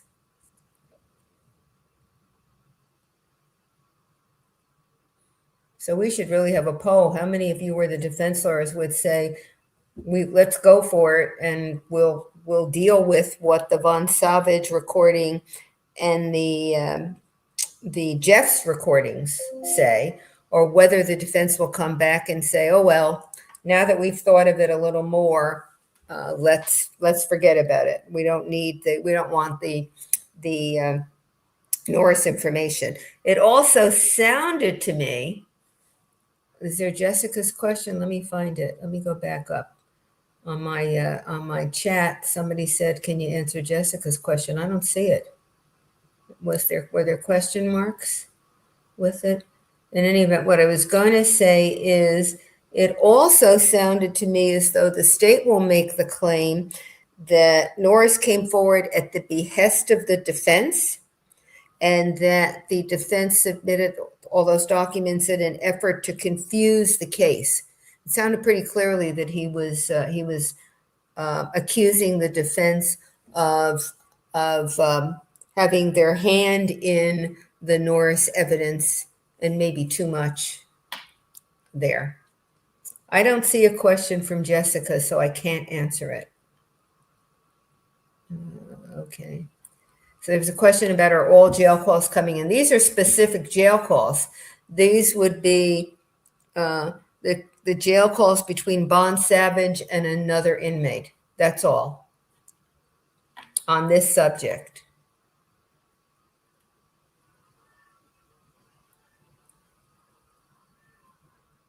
Okay. More time is right. He said 30 minutes. So those of you who thought he was going to rethink it were correct.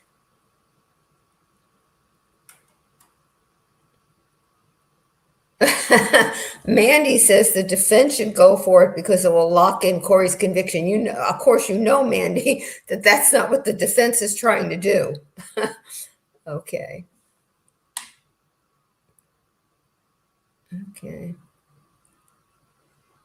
All right, Mandy thinks the state's case will be much stronger if the defense do it. That's what I think. But I have not heard Norris, and I don't know what all the conflicting evidence is. The state will have to really go at him to show the way that the defense did with Karm Lauber about all the inconsistent statements, and probably try to get in that the defense put him up to it. And then they'll have to bring in the law enforcement officer saying this is why we didn't believe it, and the state thinks that's just way too confusing. But I'm not so sure. But you know, the state thinks it's way too confusing, and I'm not so sure. But I have not seen the. I don't know everything. Obviously, don't know everything the prosecutor knows about Norris and the evidence and how confusing it would be. Where's Joel? I see being asked here. They're asking, Prof. Joe explains where Joel is, but I know the answer to this. He, I think, was bringing his dog to the vet, and then, actually I saw it, but I didn't look at the whole thing.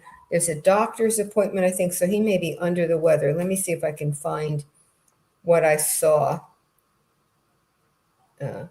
He's got another, he was bringing Ethel, the dog, to the vet, and then he's got another doctor's appointment for his knee. He's going to try to get in for half of the day. So that's where he is. And I'm not so sure he would have enjoyed all this legal argument all morning, but I did. And I don't know if you did, but I did.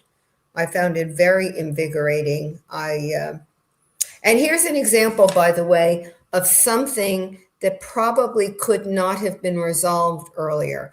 Earlier, the judge said the Norris stuff doesn't come in, the Von Savage thing comes in, but only as she just made money selling an illicit street drug. You couldn't use the word fentanyl.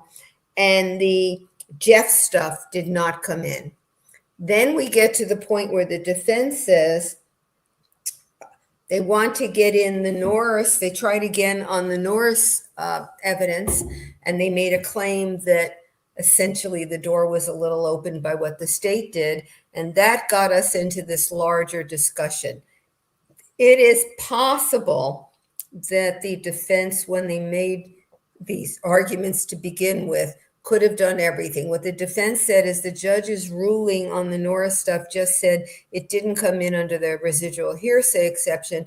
The judge did not specifically rule on the substance of what Norris said and whether it was relevant or could come in, or whether it was relevant. And that's what the defense wanted the judge to do. Now, it's possible that that could have been done pre-trial, but truly, you just can't think about everything pre-trial. So now the defense wants to do it, and reopened the issue with regard not only to Norris, but Bon Savage and Jeffs. And this time around, it comes up in a different format. Now it's not in the first instance, can they come in substantively? Can all of it come in as an exception to hearsay? Now it is. The law says that the defense should be able to do this with regard to Norris as an exception to the hearsay rule. It won't come in substantively. It's not coming in to show that Norris is telling the truth or that the information is correct, simply that it informs the defense theory that the law enforcement didn't do a very good job. And this is evidence of law enforcement not doing a very good job, whether what Norris said was correct or incorrect, right or wrong, truthful or not truthful.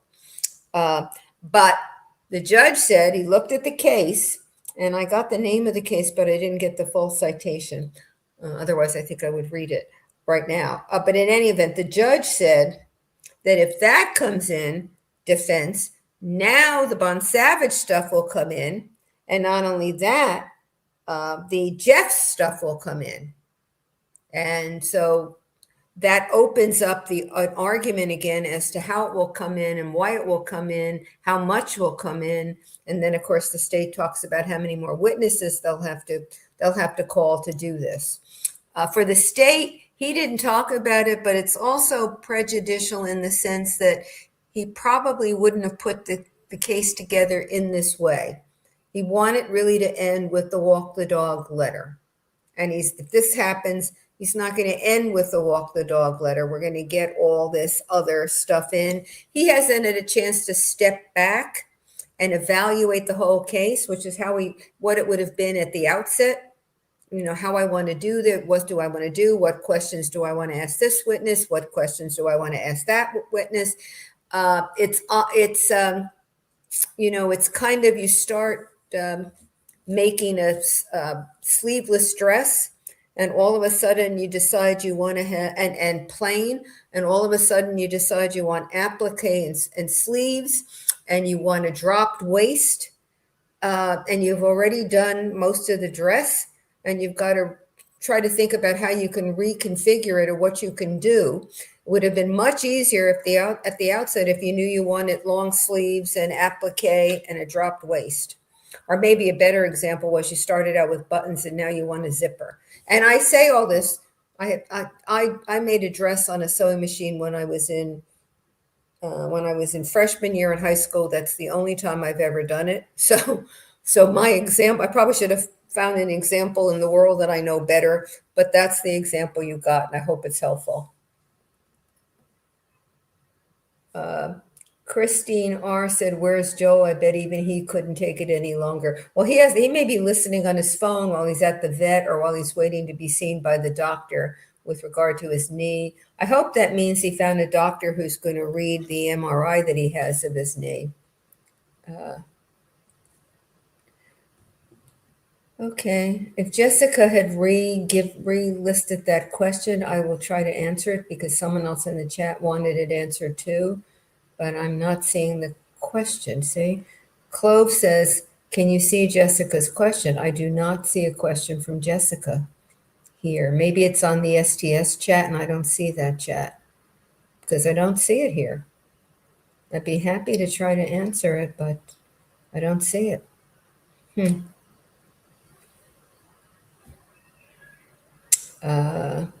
Where's Mandy?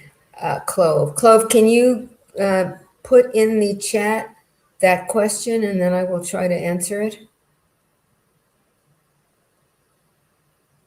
All right. Okay. I don't know how to do a poll. If I knew how to do a poll, I'd do a poll on this one.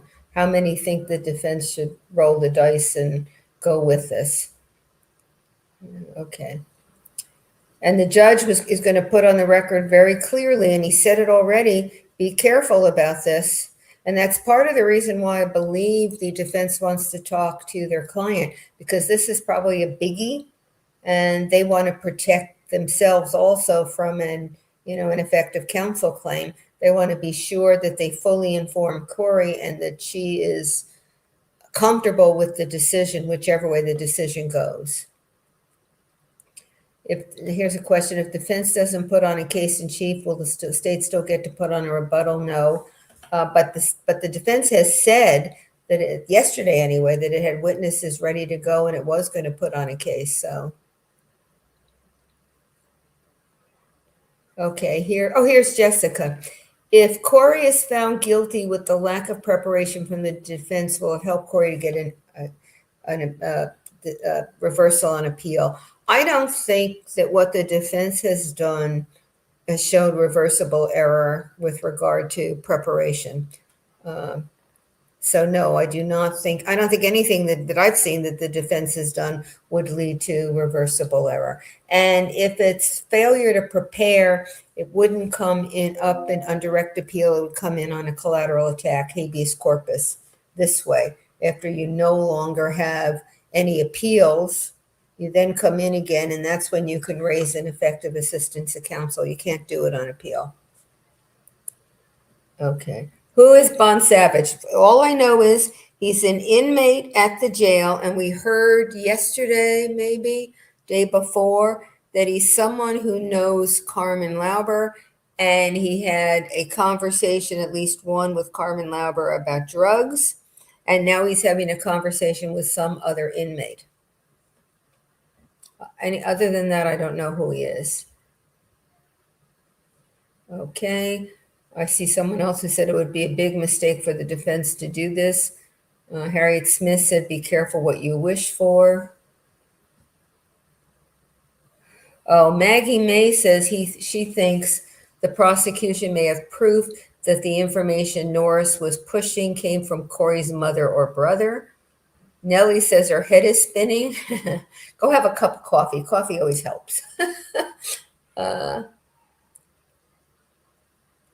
Oh, okay. Primetime KCL says she thinks they should have let Hayden Jeff's testimony come in. Well, there's a right of confrontation, a Sixth Amendment constitutional right of confrontation, and the witness who made the statement cannot be cross-examined by the defense because he's dead. And it doesn't matter that there's a recording. The defense doesn't have the opportunity to say, when did this happen? Why would Kouri be telling you? You know, all the other, have you had, how long have you worked for Kouri? You know, how many phone calls have you ever had with her? Why would Kouri know that you had access to drugs? All the things that the defense might do to undermine his story, the defense cannot do because he's dead. And so there's a Sixth Amendment right of confrontation. That's why it did not come in initially or so far. Okay, Jessica says, am I doing it right with the question for the question? Well, you didn't do it right there, Jessica, because you have no cues up. In order for me to see it, I mean, it isn't that you're not doing it right by putting the question in, but there are a lot of things in this chat. And as I'm running through looking, if you have 4 or 5 cues, I get it's easier for me to see that there's a question there. Even easier if they're in red or blue or another color. But there, I wouldn't be able to do that. I can type a capital Q. I wouldn't be able to figure out how to make it a different color. But at least the cues would help. Okay. Sakura Faria says, if this happens, do I think Kouri will have to testify? I still think she won't testify. But to the extent you are correct that it raises the stakes and makes it more needed that Kouri testifies, that would be a reason for the defense not going there, because I just cannot imagine they want her to testify. Dixie Doodles, now that's cute. I'm thankful at Prof. Joe Explains. I think it's I'm thankful I explained. Well, I'm trying. Okay. Miss CC 7. Why was all of this not addressed pre-trial? That's what I talked about just a little earlier. You cannot get into all the nuances pre-trial no matter how much you try. This one, the defense might have been able to do. I don't know how long that pre-trial hearing went or how, that apparently they put in a couple of affidavits and other things. But even if it could have been, there in a long case, with particularly an important case like a murder case, with a lot of documentary evidence. By documentary, I mean phone records, texts, maybe GPS stuff. Where did the car go? All of that. It's a lot. It's a lot of evidence to deal with. You heard them say that the evidence of Kouri Lauber by itself was about 900 pages of transcript. 9 hours of interviews. That's a lot. And you're under a time gun because you're going to trial. So the expectation that everything that could have been handled pre-trial will be handled pre-trial, I think is probably an unreasonable expectation. It's too much, even with free lawyers. Some lawyers can do it better than others, but I think it's still unreasonable to expect that you're going to be able to do all that. And it's not just simply reviewing all the evidence, it's getting into an order and getting big picture and seeing where the little pieces help or don't help. That's, it's quite a endeavor to be able to do it. Okay, Yala says if Bloodworth can convincingly show Norris was a plant by the defense is in big trouble. Well, we'll see. Well, certainly it will not help the defense, but he's afraid, apparently, that all of that will get buried because there'll be so much that's confusing about what Norris said and when he said it and how he said it and what it means. Okay. Grandma Wowo says it seems the sheriff's office needs more personnel and more training. I don't know. I mean, if we don't hear Norris's evidence, we won't have a particular illustration of it. It may be when you hear it, you will say the sheriff's office did exactly what it should have done. The information was incredible. Norris was not credible, and he was put up to it by the defense or Kouri's family. Now, I think it is true that particularly the first lead detective on the case, what was her name, Woody, who's now doing canine. I don't think that she did as full a job as she should have done with regard to collecting evidence. I think she could have asked Kouri at the start, can we search the house? And if Kouri said no, then the state could have used that here. If Kouri said yes, they would have looked everywhere and maybe they wouldn't have found anything, which might have helped the defense a little. I don't know how much it would have helped the defense. But in my experience, what law enforcement sometimes doesn't do as well as it can is to think about negative evidence. So the officer may think, she's been here, hypothetical, she's been here for 3 hours. I'm not going to find drugs on the premises anymore, so I'm not going to look. What law enforcement sometimes doesn't think about is look anyway. Maybe you'll find something, but you also then the prosecutor will be in a position to respond and to say, yes, we did look. Because the defense is going to say, well, why didn't you look?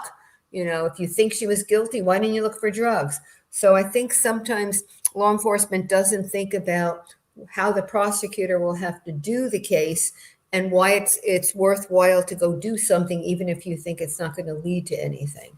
Now, that said, no police department in the world or no law enforcement office in the world is going to be able to do everything. At some point, you've got to say, we don't have the resources, we don't have the money, we don't have the time, we have other cases.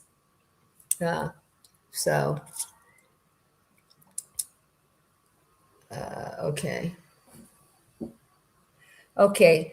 Katie Cal says we don't know who Lotto is from the Walk the Dog letter. Yeah, I guessed when I did that video, and if those of you are interested in that letter, I did a video on it. I went line by line with the whole 6 pages of the letter. I have a fairly lengthy beginning trying to talk about where the case was at that point, but you can fast forward through that.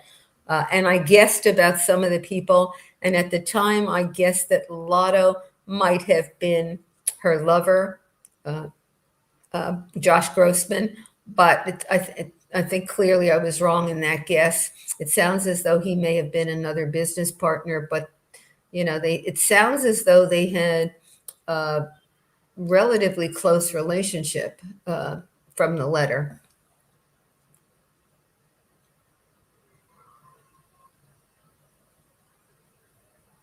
Okay. One red question stands out more than 3 Qs, 1 red question mark. Well, 2 red question marks stand out even better, but that's true, but you have to know how to get it to red. And I have great sympathy for anybody in this chat who can't do it because I don't think I could.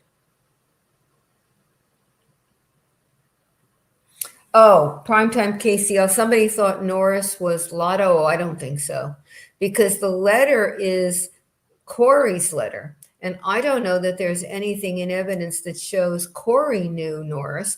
The person who, oh no, I take it back. I strike that whole thing. I was thinking Von Savage. Yeah, I don't know whether Kouri knew Norris or not, because I don't know. Oh, look at this. Let me just finish my sentence and then I'll go on. I don't know that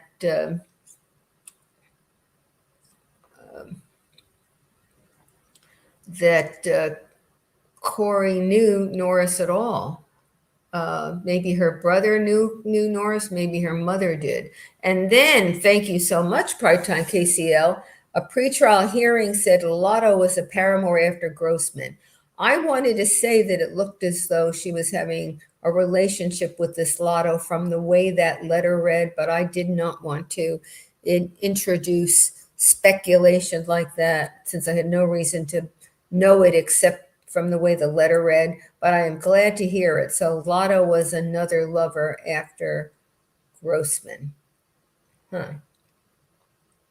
Well, poor Josh Grossman. I will say that I went back and looked at some of the testimony of Grossman, and I have moved at least closer to the side of those who felt really sorry for him, because in listening to it again, one, he clearly was infatuated or in love with her. He moved for her. She gave him a place to live, but it was in one of those houses that they were rehabbing. I don't know what the accommodations were like. And she didn't really pay him. She gave him money here and there. So, it is kind of a sad situation. Okay. Mandy says she's concerned all these delays will cause jury doubt. I don't know that it's going to cause jury doubt, but I'm worried about jury memory, since, this trial started who knows when. Well, we do know when, the 24th, I think. And here we are. And we have all these breaks and delays. This trial is unusual in that these things are coming up that are causing huge legal arguments and delays in the middle of a trial. That should never happen in a perfect world, because it's so inconveniencing jurors who are taking time out from family, work, other kinds of responsibilities, and it should not happen. And if I had a criticism of this judge, and I probably have a couple, but one I would have is that I don't think he is sufficiently careful about what's happening to jury time. And if you contrast this with the judge in the Canero brothers trial, that judge was really concerned about not wasting the time of the jury. All right, where are we now?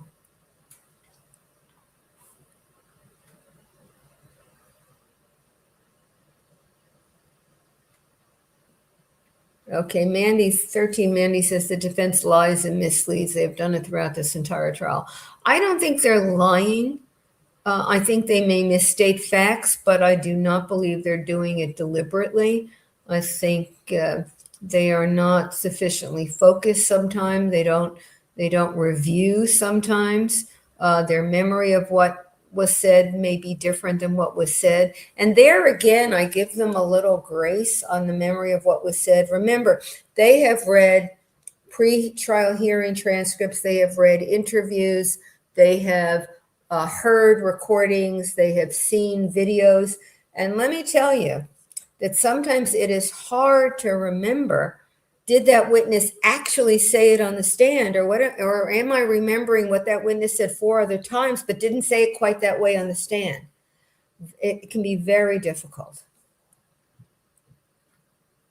So Bond South, here's Primetime KCL with all these tidbits about romantic relationships. Wow. Primetime KCL also follows these things very closely and knows a great deal. But right now we're getting the romantic stuff. Bond Savage is Carmen Lauber's boyfriend, who has a damning jail call with an inmate saying Carmen made a lot of money from selling fentanyl to Kouri. Well, what was just presented by the state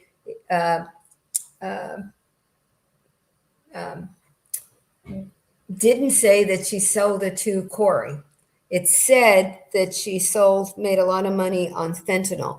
If the defense decides to go forward, we will hear whether Bond Savage said to Kouri or not, which would be even more damning. Okay.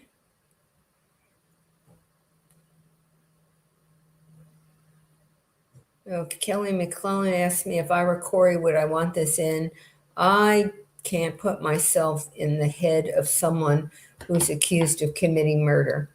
So I can tell you if I were Kouri's lawyers, defense lawyers, I would say we've rethought and we don't need the Norris stuff in. Okay, 13, Mandy, it's been proven Kouri is not the brightest bulb, so she may want to let it go in. Well, they're not going to, what they're doing with her is not saying, do you want it or not? What they're doing is explaining all the consequences. And when they go in to talk to her, I have no doubt they have a pretty good idea whether they want it or not. And they're going to try to persuade her to see it their way. Not, here's it all, what do you think we should do? I don't think that's the way it's going to go. They have a decided position now. They may want to talk a little before they talk to her, but they're going to go in, they're going to lay it out for her. They're not going to, they're not going to Record decide. 231-500-139. Counselor President, Ms. Richins Thank is you, present. Darla. Ms. I Nestor, you've appreciate had an opportunity being to a member confer very, very much. with Ms. Richins. How does the defense want to proceed? Thank you, Your Honor. Thank you for the break. We appreciated that. So we have reviewed the case. We clearly understand the court's ruling that if any of it comes in, all of it comes in. We get that. We also understand and appreciate that the court is going to require proper foundation, and we're not skipping any steps. We accept the state's representation in good faith that Officer O'Driscoll, Thank you, Annalee. he is not the foundation witness because he is not the individual who communicated with Mr. Norris.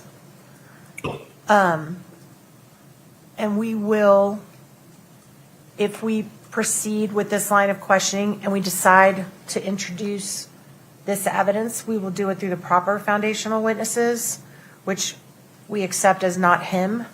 So to avoid confusion now, since it's not him, we will wait and not ask the questions that he doesn't have, because it's like you said, there's no way to ask the question without introducing the substance. We couldn't figure out how to do that.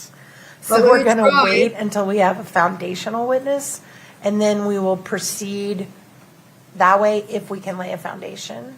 Okay. And if we decide to go forward with that. So they haven't evidence. decided. I They're gonna appreciate leave that. it in If limbo. you make that ultimate decision, We'll give everyone a heads up. I appreciate that. And one of the reasons I would need that is to make sure I give defense an opportunity to state on the record, or at least summarize on the record, their strategic balancing of the risks and benefits so that there is a record of that going forward. I appreciate that, and I think that's probably a good idea for everyone, Okay, very including good. us. So, Mr. Bloodworth, because the defense will not be opening the door to any portion of its incomplete investigation theory related to David Norris through Detective O'Driscoll, I don't believe the state would be permitted to respond to it yet. Is that your view of it? That is my view of it, Your Honor. Okay. So, as a matter of status quo, we are going to proceed with additional cross-examination of Detective O'Driscoll, correct? Yes, sir. Did we reach I'm sorry. Could we just Thank you, go Mandy. ahead and, well, I can just do it through, I think we decided I would just ask him about 340. I'm sorry, nothing, I apologize. I Okay. withdraw. I was about to ask, did we reach an endpoint regarding 340 and the photograph? So the plan is to introduce the stipulated 340, which we'll get in, and then I will ask him if he can identify the photo. If he can't, he can't, but I'm going to try. Okay.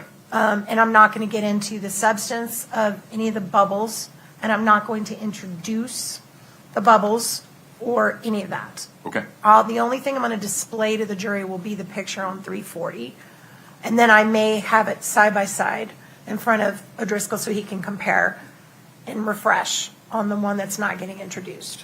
And to the extent you ask him about whether it was sent as part of text messages between Only the date. Eric and Kouri on the date? It's a yes or no question. Correct, just Okay. on the date, not the time, because I don't want to confuse anyone or require UTC time or any of that conversation. And the time really is irrelevant to us. Okay.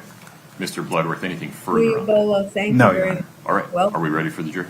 Yes, Your Honor. Ms. Nestor. We are, Your Honor. Zach. And remember, the state said they wanted time and they wanted to do it in their case in chief, so they could hit it first. And what the defense is doing is strategic.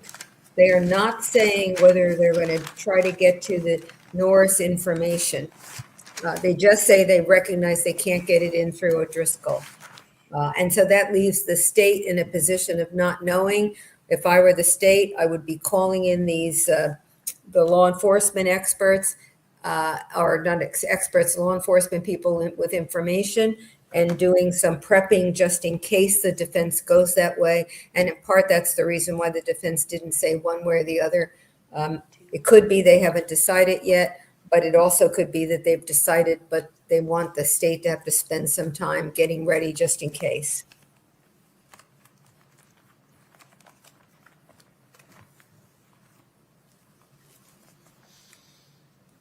Okay.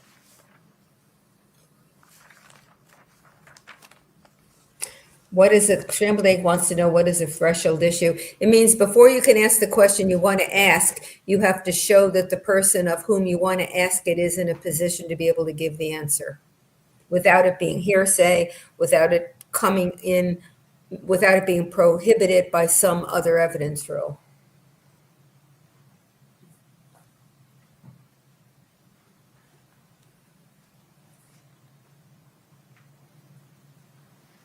Okay. Sudsy Whispers, you just subscribed. Thank you very much. I really appreciate it. All these things, subscribers, hypes, likes, commenting, certainly members, it all helps the algorithm, and the algorithm pushes channels to the top of the list. If you were to go in, if you wanted to do travel and you wanted to see what hotel, if you go in, the algorithm on Google is going to push some things to the top, and that's why you have to go down farther to see Please have other a seat as you come in. situations. So the more of all those things you have, the more that Google, not Google, the more that YouTube pushes you. All right, So have a seat. Thank very you. much. Ladies and gentlemen, thank you for your patience. We will now proceed with additional cross-examination of Detective O'Driscoll by the defense. Detective, let's have you come in the courtroom. Detective, please step in front of Brittany. We'll get you sworn back in.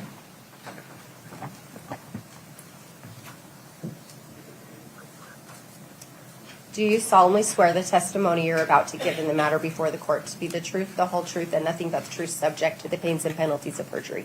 I do. Thank you. Have a seat.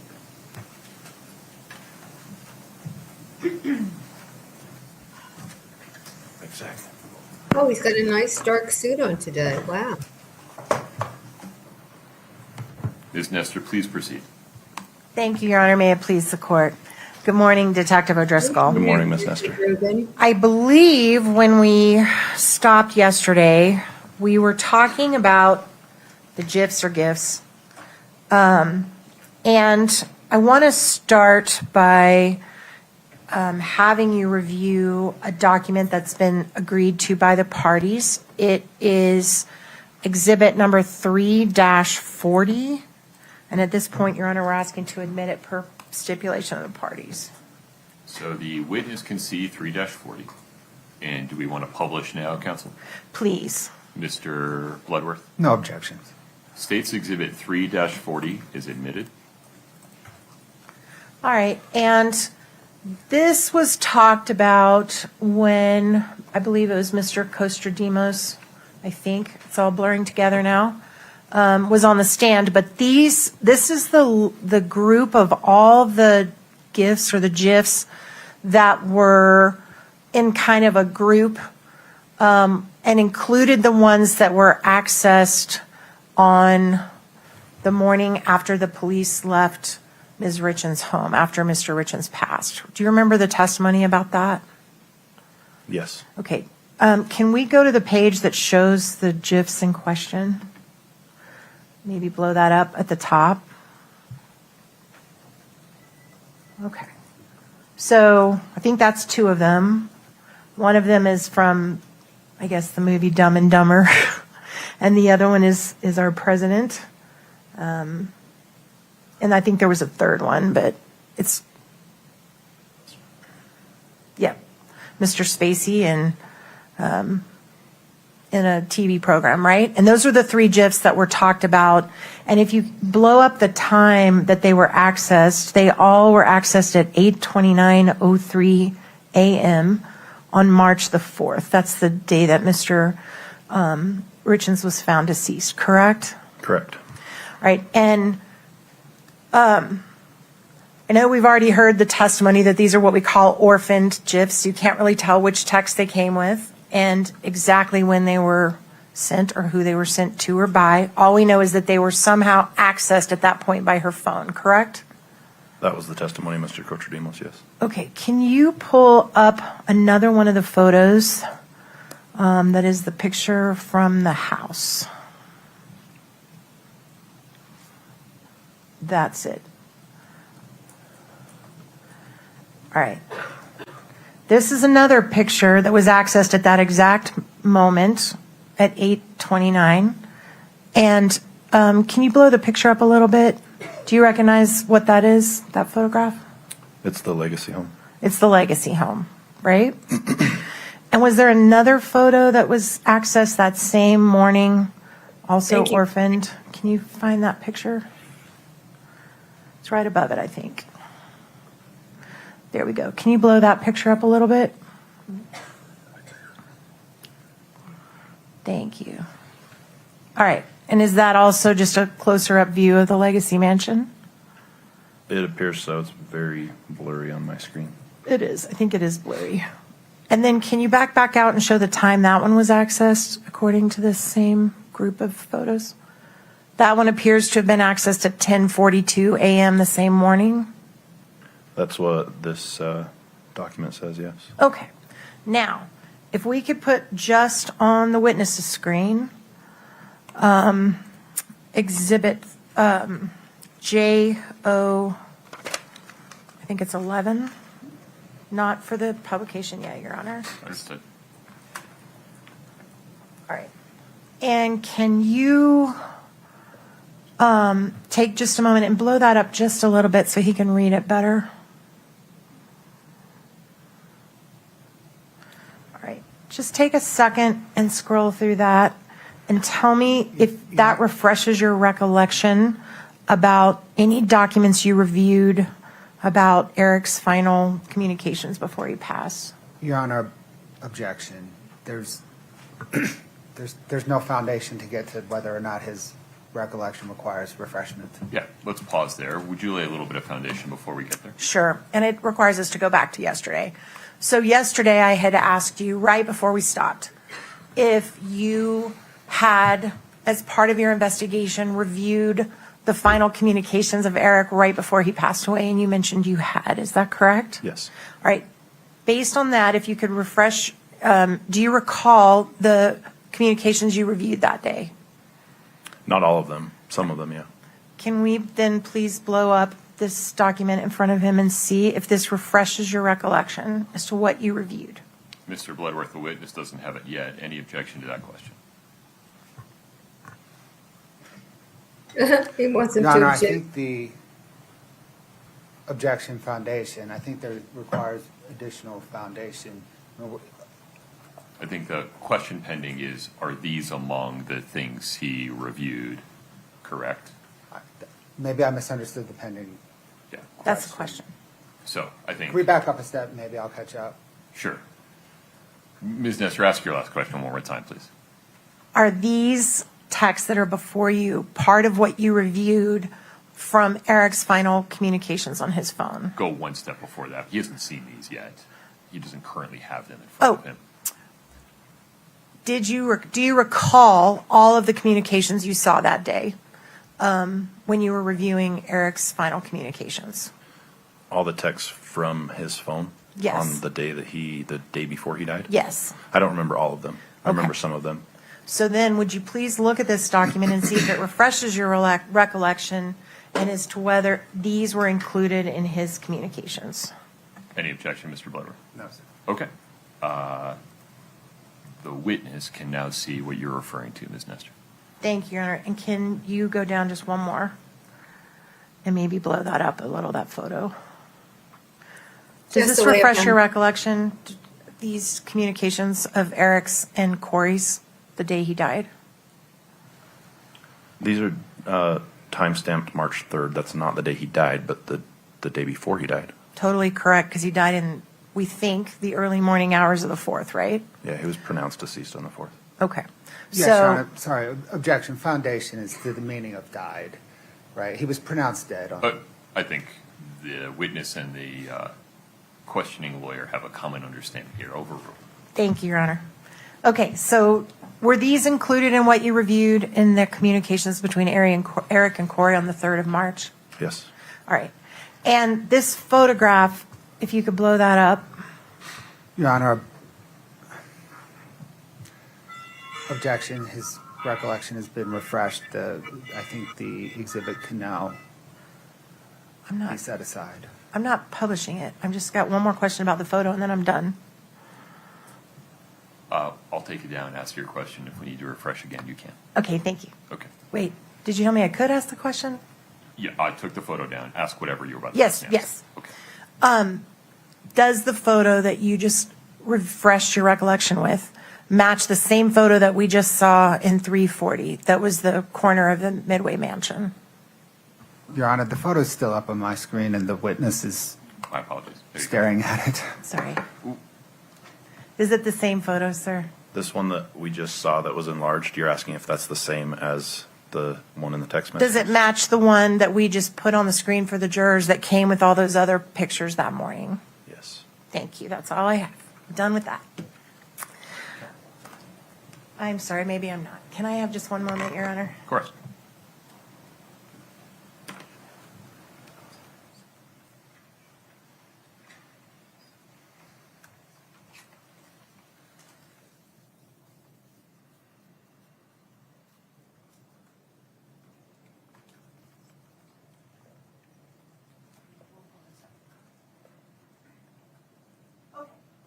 One more step, if we could go back to 340, which has been admitted, and pull up some additional gifts that were accessed at that same time. If we could pull those up, please. Sure.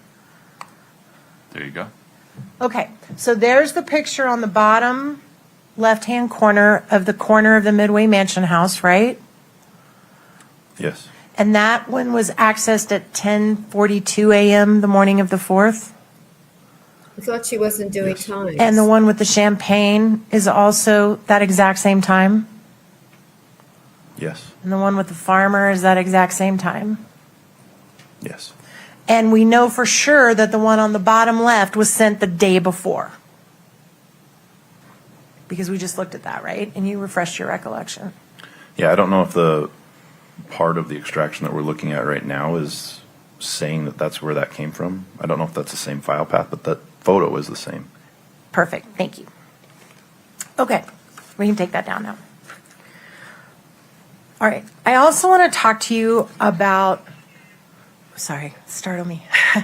I also want to talk to you about the Google searches that were testified about here that were on Ms. Richins' phone or computer or both. Did you review those as part of your investigation? Yes. All right. And were you able to determine dates on all of those searches when they were made? I don't believe so.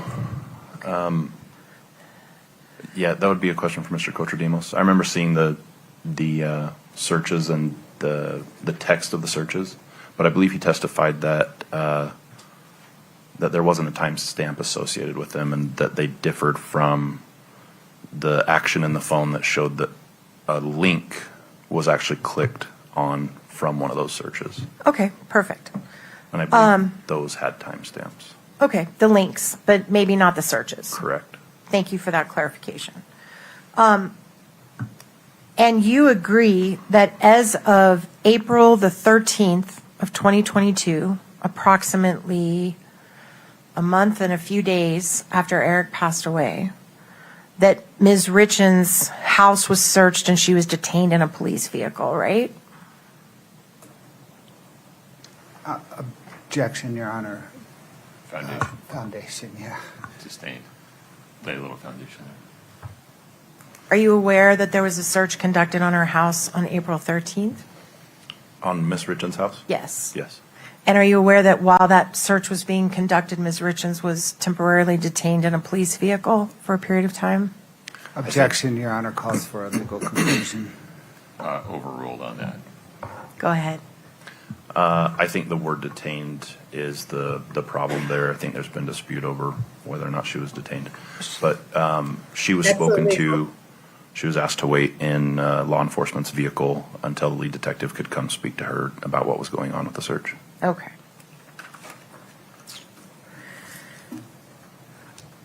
So the searches on the website, fair to say that all of those searches are believed to have occurred after April 13th of 2022? I don't know. Like I said, I don't know there were timestamps on the searches, so I can't be sure.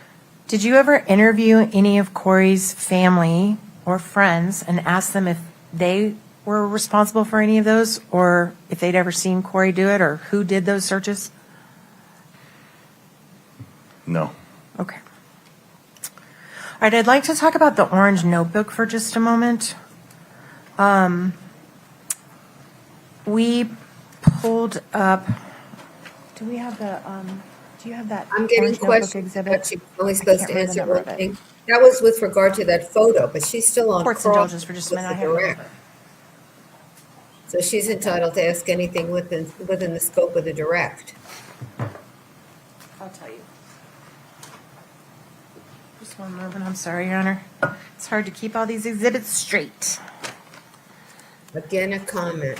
I can't believe that they're allowed to do this in Utah. Can we put up Exhibit 2-66R? It's admitted, Your Honor. Oh, wait, I'm sorry. Before we do that, can we put up Exhibit, 2-66R? That's correct. We don't have they redacted part of it, and we don't have that. Scott, 2-66R, please. Would he be so kind? I don't want to accidentally put something up that was redacted, Your Honor. My apologies, we'll fix that. Now told the world that the One state moment, kept please. stuff out. Scott, if we do our normal dance, I'd appreciate it.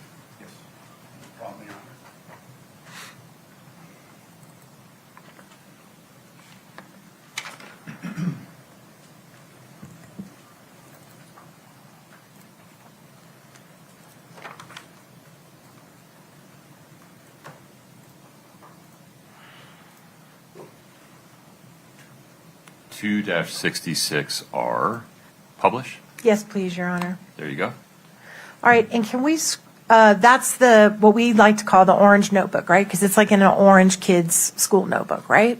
Correct. Okay, and can you fast forward, Katie, until I tell you to stop? Keep going. Keep going. Keep going. Keep going. Okay, right there. And can you blow out the bottom third of the page? All right, so this orange notebook that was recovered from the house, you don't have any knowledge about the circumstances under which it was prepared, do you?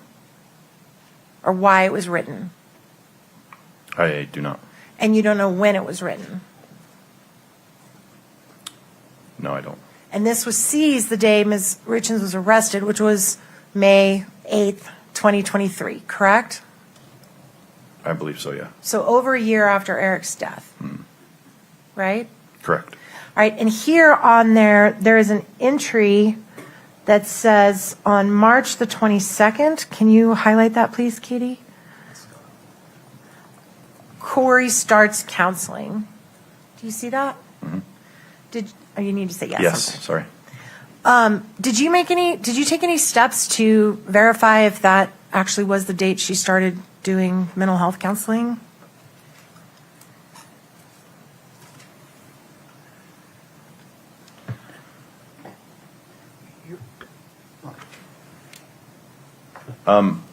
I didn't learn anything about her counseling from interviews that we conducted. We did get Kouri's medical records, and I don't remember if a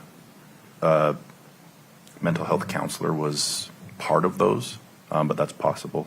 And I imagine as a, I forgot the word you used, as a serious crime investigator, homicide investigator, detective, death scene investigator, you've dealt with a lot of victims and family members who've been traumatized by a death and have required counseling. Is that fair? My involvement with victims doesn't usually go that far to know whether they sought counseling or not. We refer them to the Victims Advocate Service, and they're much more equipped to help them with that. Great. And have you ever heard of what's called trauma journaling? No. Do you know what that is? No. Okay. Your Honor, maybe approach us. I'll move on. I'm done with that. Yeah, she's going into subjects clearly you wouldn't know anything about. Trauma journaling, for example. Moving on from the subject matter, no need to approach. Got it. We are moving on from the subject matter. Very good. All right, you also talked about the fact that you found it, I think you said suspicious, but I don't want to put that word in your mouth, but it was of significance to you that Carmen had placed a Mr. Richins obituary on her memory wall or her inspiration wall or whatever. Is that right? I noticed it, yeah. I mean, Okay. it was something that caught my eye. Did you happen to notice if there were any other obituaries right around it or next to it? No, I didn't particularly notice. Can we pull up exhibit?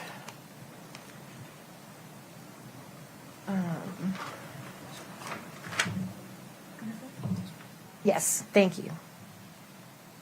The second one, 816R, I think. Oh, it's 15?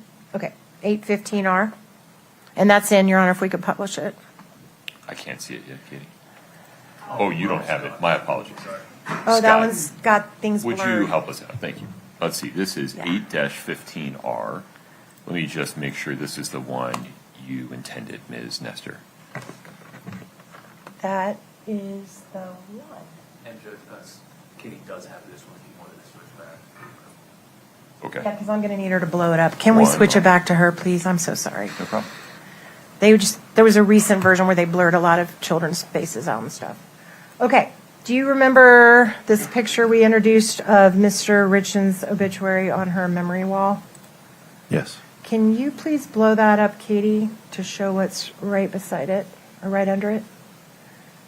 Do you see another in loving memory right below it? Yeah, it looks like a program pamphlet from a funeral. Okay. All right. Also, the C&E hat, I believe, that was on that wall that you noticed. Did you do any investigation to determine if Carmen actually, if Carmen actually did any work for C&E? Yeah, based on our conversations, she never worked for C&E as a company.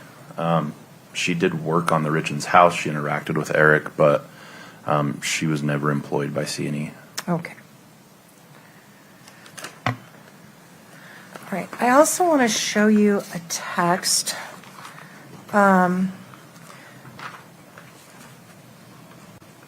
As part of your investigation of reviewing texts between Eric and Kouri, Katie, if you could pull up Exhibit 2 dash, I believe it's 9.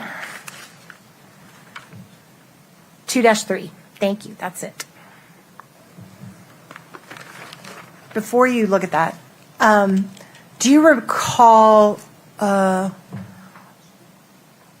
trying to determine, investigating whether or not Kouri was aware prior to Eric's death that at least some, maybe not the house, but at least some of the assets that belonged to them or to Eric were shielded under some kind of a trust, if she was aware of that before he passed.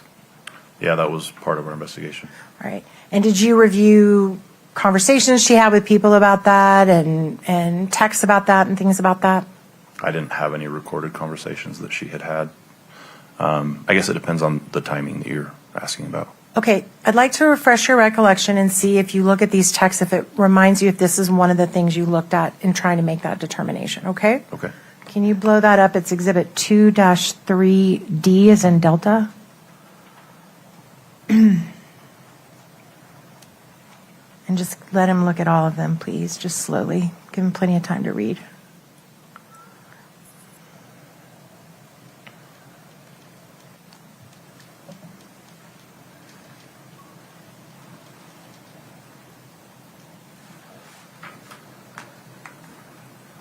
Can you go back up? I think we're missing that one. There you go, the next page.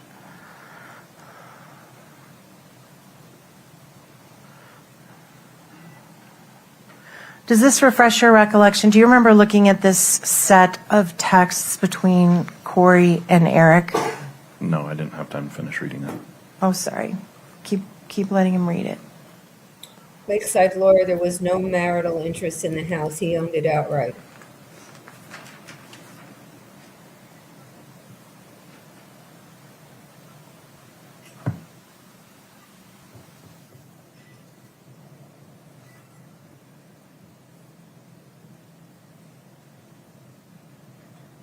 Okay.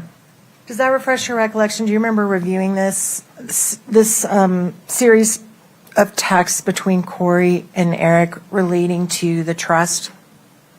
I don't remember, and the context of those messages, I can't say that that's what they're talking about. Okay, so this does not refresh your recollection? No. Okay, court's indulgence for just one moment, Your Honor. I think she's talking to co-counsel to see if she's got everything. Maybe she's reviewing her notes, but Your Honor, covered everything.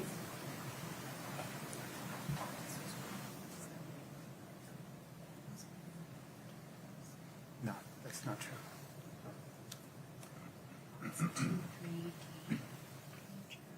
It's hearsay.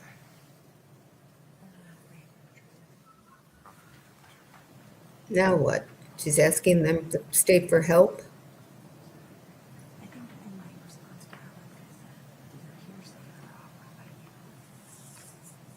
I actually think that helps with the jury, that the state is helping her.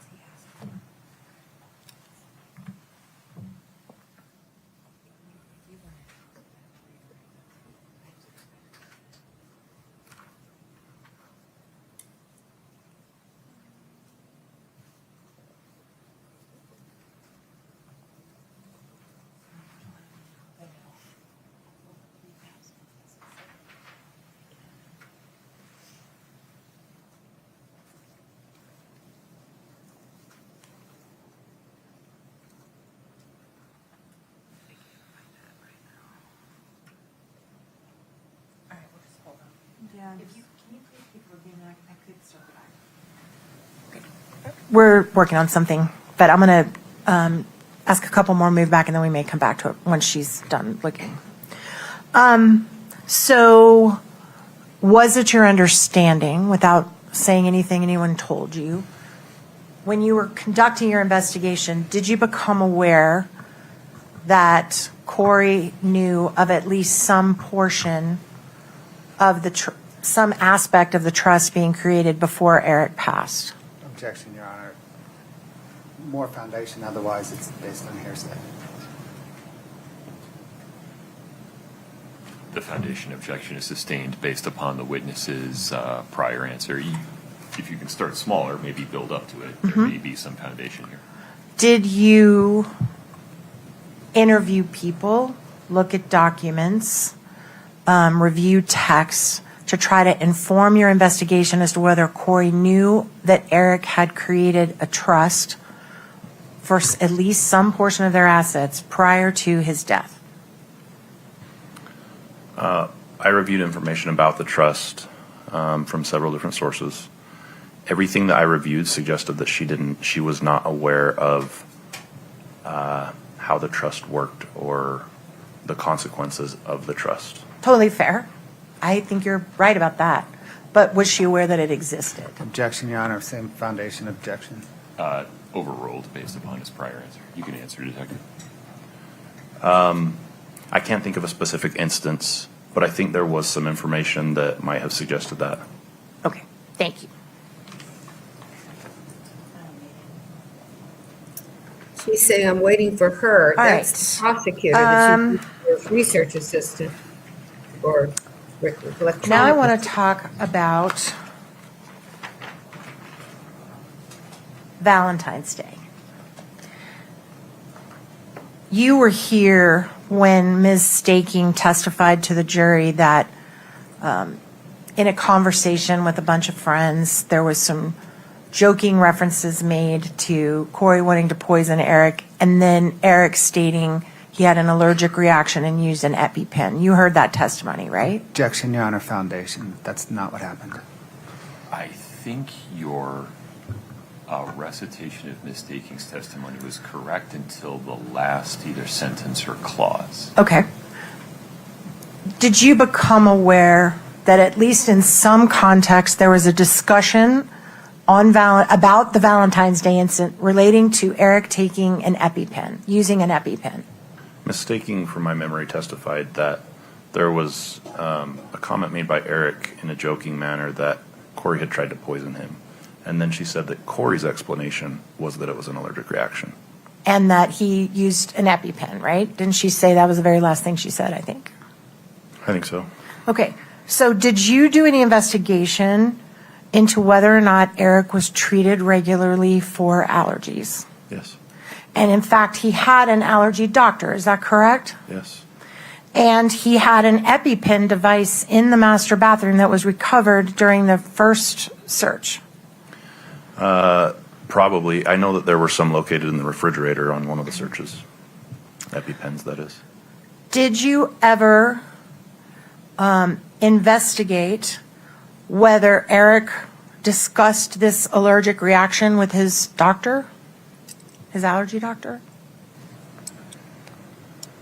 I believe one of our investigators contacted the allergy doctor and conducted an interview. I don't remember what the results or content of that interview was.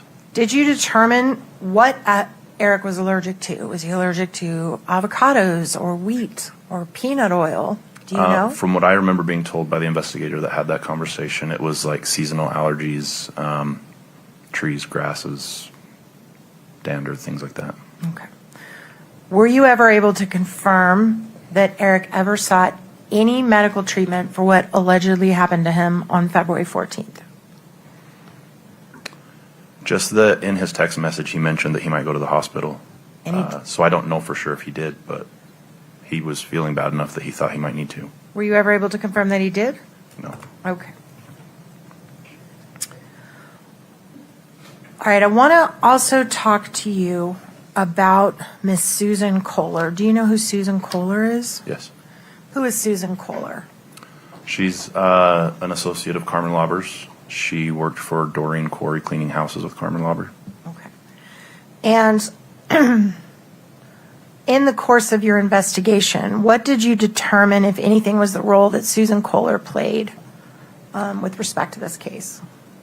We determined that she sold, I think the number was 15 to 20 Roxy's or prescription narcotic pain pills to Carmen at the request of Miss Richins. Okay. And was Miss Susan Kohler offered immunity like Crozier and Carmen Lauber were? Objection, Your Honor. Do you know? What's the basis of the objection, Mr. Bloodworth? Or do you need to approach? Relevancy. Approach for 1 second.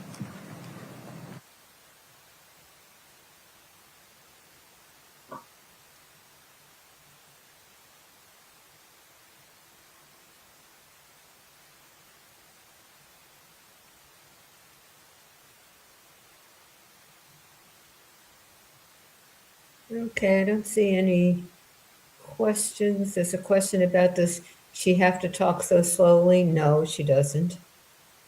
It's her style, though.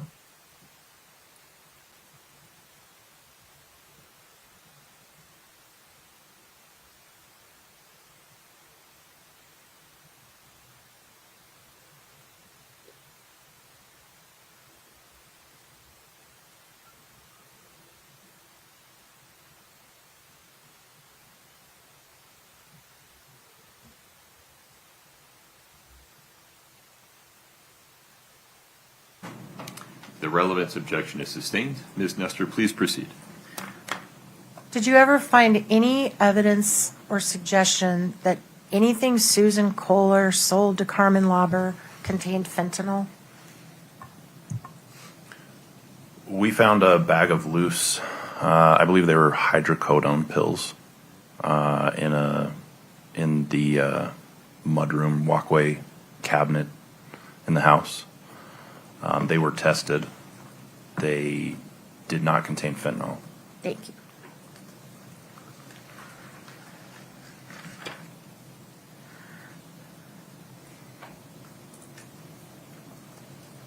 You also testified, I think, yesterday that shortly before Eric passed away, he went on a hunting trip to Mexico. We talked about that a little bit, right? Yes. Thank you. Was there any effort made to try to track Eric Richins' phone movements while he was in Mexico during that time period? I don't believe we were able to get any kind of GPS location data from Eric's phone. I think the location data came from call detail records, as was demonstrated by Mr. Koutrodimos. Should have said, yes, we tried, and then went on. And you also reviewed the phone calls. Well, strike that. I'll strike that, Your Honor. Okay, I think I'm almost done. If I can just confer with counsel, I'm going to wrap it up. Wanda Hill wants to know if she's trying to discredit his investigation. Absolutely. All right. That's one theory of the defense. So just to recap a couple of days of testimony that got interrupted a lot. This investigation has now extended for a period of over 4 years, right? Correct. Okay. And Should have during gotten that up 4 with years period of time, as recently as less than a month ago, you were still issuing search warrants. Is that right? Yes. And there were a total of at least 10 searches by law enforcement of Ms. Richins' home. Is that right? There were 10 search warrants issued, yeah, And or around 10. you heard that there's also at least 5 multi-day searches by a private investigator. Is that right? I don't remember if it was 5 days. He said a couple days. And the agencies that were involved in this case were the Summit County Sheriff, right? Correct. The Medical Examiner's Office. They're not a law enforcement agency. Well, they have investigator, right? She testified here. Yeah. Okay. They're a civilian investigator. Fair. Also, there was a private investigator that was involved in this case and communicated with you and provided information. No, he was involved in the civil case. Did he provide you information? He provided our office information. I never talked to him personally. All right. The DEA was involved in this case, at least briefly. They never took any official action. Well, I should restate that. They assisted us with forensic tools, Okay. like call detail records and things like that. Homeland Security agent, or I'm sorry, U.S. Postal Service agent was at one of the searches, right? Yeah, I was aware of that. We've heard, I believe that we're over 45 witnesses now in this trial. Is that right? I haven't been counting. And in all of that, we have no murder weapon. Like, you haven't found anything that was connected to Eric's death. No fentanyl in the house, correct? There was a boatload of fentanyl in his stomach that came out of the house with him. Other than this, what's in his stomach? Did you find anything else that had fentanyl in it? No, Okay. You can't say how the fentanyl was administered, right? orally. besides orally. That's all I know is that he took it orally. We don't know exactly when it happened and what time of night or morning. We know a time range. Okay. You can't say the dosage that was ingested, right? 1 pill, 2 pill, 20 pills. Illicit fentanyl does not come in dosages. Okay.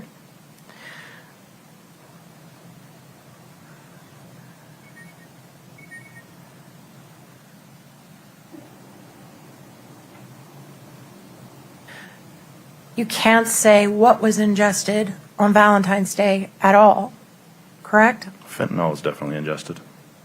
Oh, I'm sorry, on Valentine's Day. Yes, on Valentine's Day. No, we don't have any kind of medical examiner's report of his stomach contents from that day. Because he was alive. And on insurance fraud, we have not heard any testimony about any representations that Kouri Richins made to her insurance company, have we? Objection, Your Honor. If you put a word to it. Foundation. Well, foundation also probably then hearsay. Would you approach her, let's say?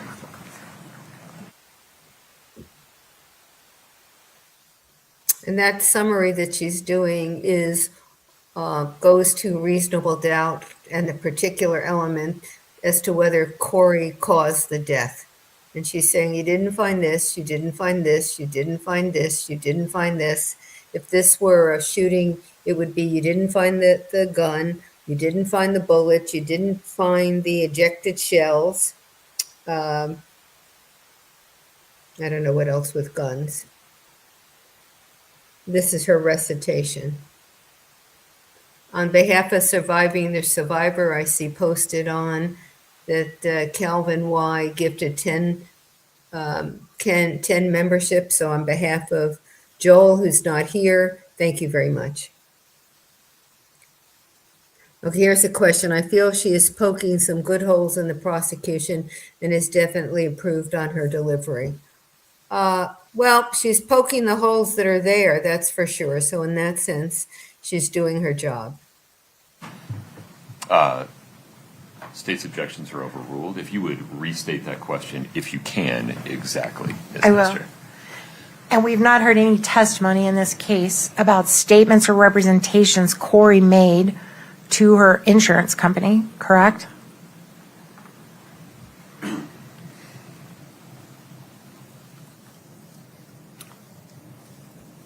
Not statements. We've heard evidence about it. Okay. And with respect to the forgery count, we've not heard any testimony one way or the other whether Eric gave Kouri permission to sign his name on documents, have we? I don't think that's required to meet the forgery statute.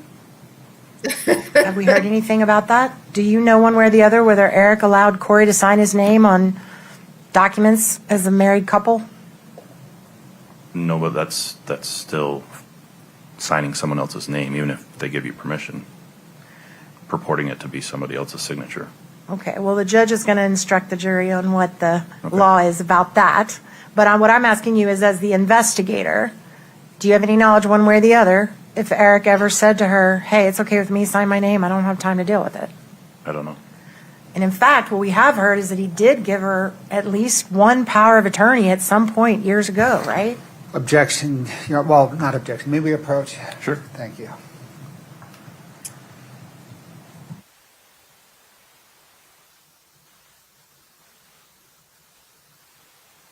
So I see some comments in the chat that you think this witness is not credible. You don't think he's holding up. I guess I would say I just have a different picture of it. I think he's holding up pretty well, and I think he is credible.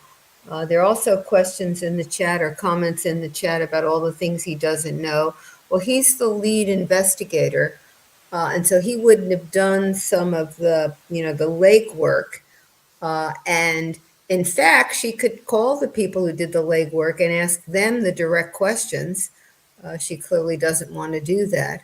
So maybe, I'm trying to remember what other lead investigators have said. You may be correct that he's saying, I don't know, or I don't remember more than others. Okay, I'll withdraw that question, Your Honor.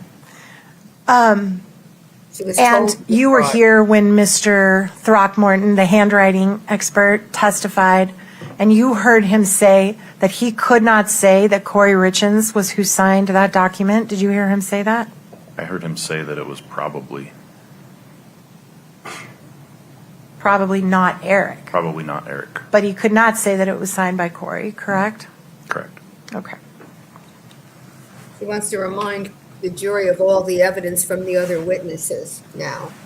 And I don't know that it's really quite appropriate to be doing that with him, except to the extent that she's trying to show that the investigation wasn't done thoroughly. I think that's it. I appreciate your patience. Thank you, Detective. Thank you, Your Honor. We tender the witness. Mr. Bloodworth, within the scope of cross, please.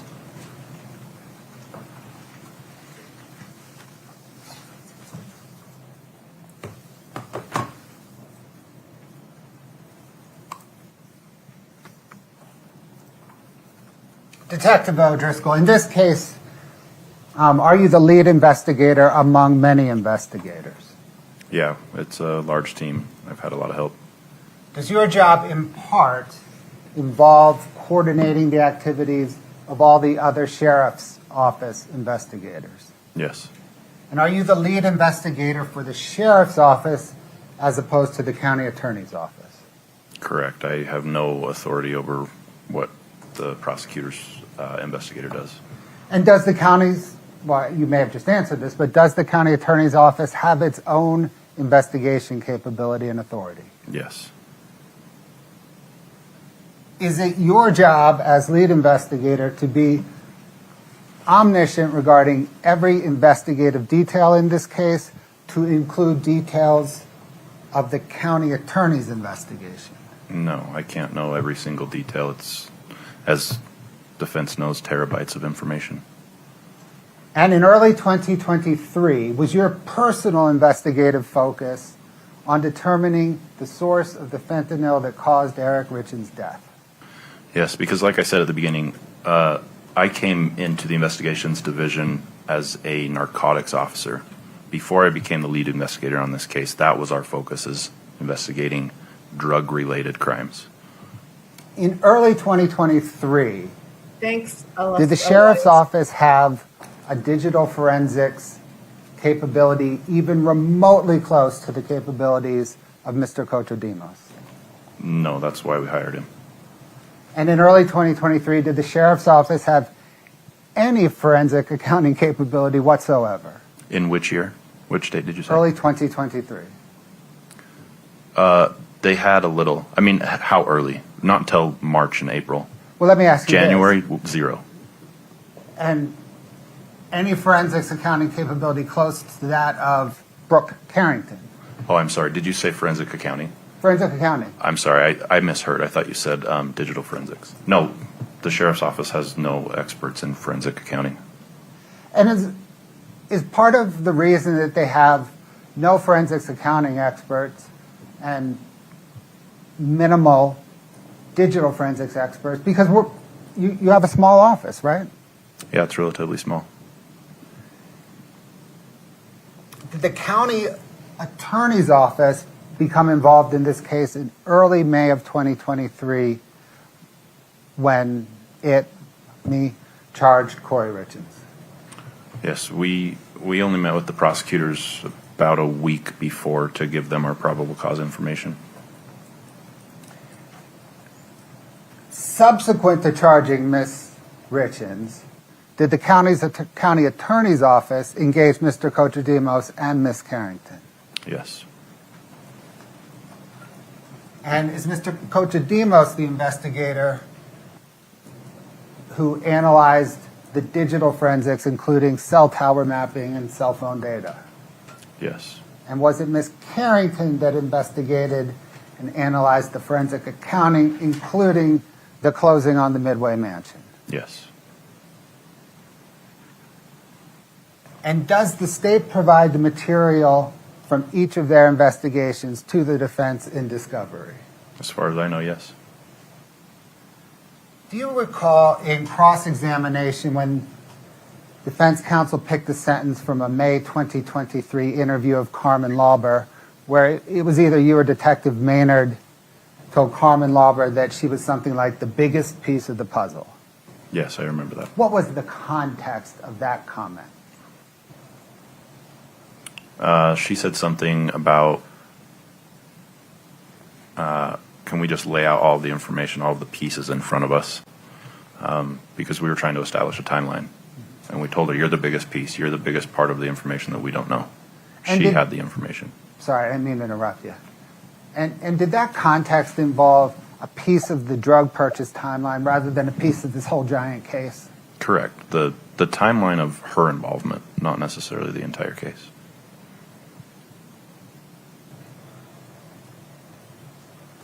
And did that interview predate any information on the forensic accounting? Yes.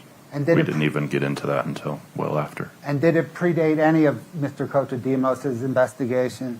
Yes. And did it predate your understanding of Kouri Richins' relationship with Josh Grossman? Yes. Do you recall whether that empty 2016 hydrocodone bottle that went with Eric Richins' body to the medical examiner's office, was discarded by the medical examiner's office in August of 2022? Back to hearsay. Please lay some foundation. Sustained. Do you recall what happened with the empty 2016 hydrocodone bottle? Need my objection. Detective, it's a yes or no. Start there. Yes. How do you know what happened with the 2016 empty hydrocodone bottle? I was told by other investigators that they're Objection. Sustained on hearsay.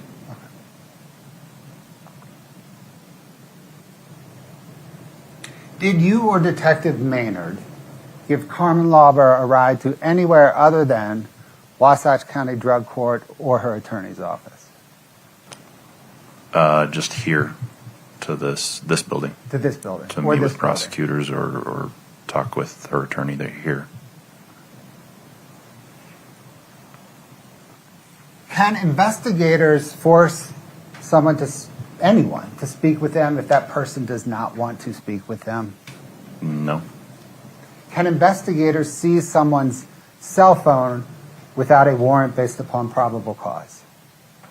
No. It has to be consent or a warrant. At any time, have you believed that the walk the dog letter gave you probable cause to seek a warrant to seize Ronald Darden's cell phone? No, it didn't contain enough information for me to have gotten a warrant. Did your investigation determine that the EpiPens recovered from the Richins home were for one of the Richins children? Yes. The GIF image, the one with Kevin Spacey that says, idiots, idiots everywhere. Is that from the TV show House of Cards? From my understanding, yes. Thank you.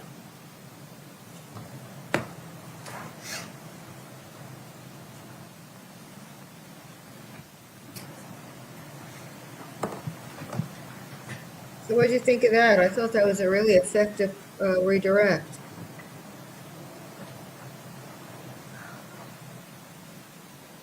Now, he's going to tie that up in closing. I'm sorry, because they had finish? said, We have no further questions, thank you. May we release this witness? Yes, Your Honor. the Mr. Bloodworth. defense had said, why didn't you get Ronnie's Yes, Your Honor. phone? Remember those Detective questions? Driscoll, you are free to go. You are released from any subpoena. Thank you. Thank you, sir. That's why he asked those questions, and in closing, he will probably tie it up. Mr. They Bloodworth. couldn't have got Ronnie's phone, and they couldn't. Your Honor, the have- state has a stipulation to admit, I don't even think we have to publish it, so if the state could, I think we marked it as 865, we'll admit that objection. now. Okay. Can I see it for a moment?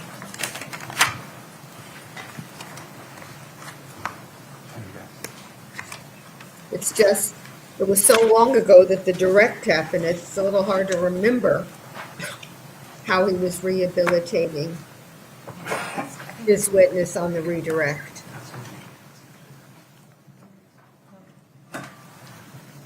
Your Honor, ma'am. Please.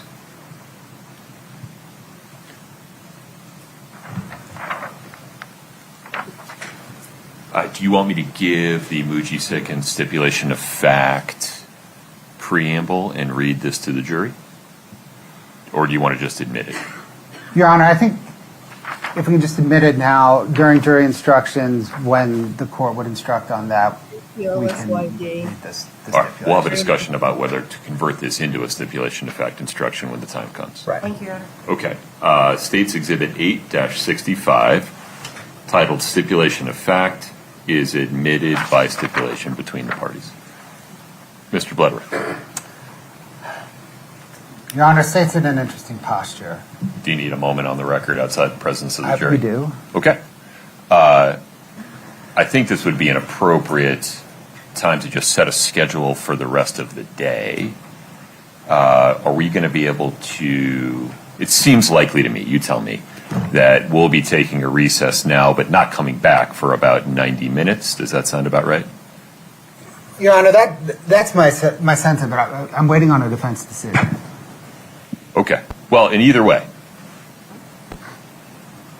I'll bet you a steak dinner it's going to be about 90 minutes, but we're going to rise for the jury, and I'll send out word through the bailiff. All rise for the jury. It's a lot of steaks. I see Ollie has been saying consistently that she thinks the investigator did a really bad job. I guess we'll have to agree to disagree. I don't think anybody does things perfectly. His job was over in the sheriff's office. A lot of what he was asked about was what the county attorney did. He's not likely to remember all the details of an investigation. You may be right that he Have a should seat, have folks. Thank you. reviewed more documents, but they were also asking. All right, Mr. Bloodworth, we're on the record. The jury is not present. Tell me what's up. Area. Your Honor, the state's waiting on the defense's decision regarding the Norris matter, because if they want to proceed in one fashion, the state will Thank you, Tara call some Wells. You already additional gave me something witnesses today. in its case in chief. If they want to proceed in another fashion, then the state will rest. This is what I was trying to tease out, and I apologize for not being more specific. Given that they did not open the door to this issue through any of the state's witnesses in the state's case of chief so far, I understand the possible order of events from this point forward to be they'll make a decision about whether in the defense case to open the door to it. If they do, the state would be able to respond by, among other things, publishing evidence of Mr. Jeff's statements and, forgive me, the other gentleman, Bond Savage. Mr. Bondsavage's statements as part of the state's response to or rebuttal of the defense's theory of a failure or to investigate or incomplete investigation. But they haven't opened the door yet, so I don't think there's any need or ability for the state to get into it in its case in chief. Okay, Your Honor, then the state rests. Okay. With the state having rested, Ms. Nestor, does the defense have a motion? We do, Your Honor. Mr. Ramos is going to take care of that. They're going to move for a verdict, saying there wasn't enough evidence in the state's case in chief, and so they're moving for a directed verdict. Here's what's coming.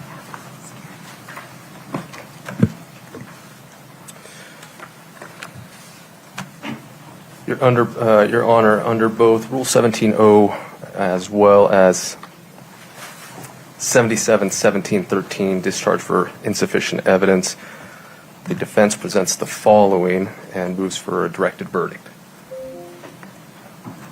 At the conclusion, this is just for the record, Judge, as Your Honor knows, at the conclusion of the evidence by the prosecution, which has just been done, the court may issue an order dismissing any information or indictment or any count thereof upon the ground that the evidence is not legally sufficient to establish the offense or offenses charged therein or any lesser included offense.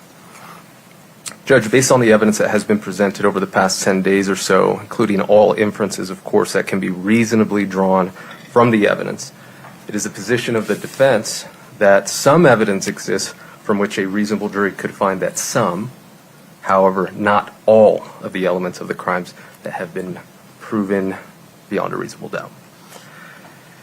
In terms of the sufficiency of the evidence, Judge, I'll start backwards, starting with count 5. With regards to the forgery,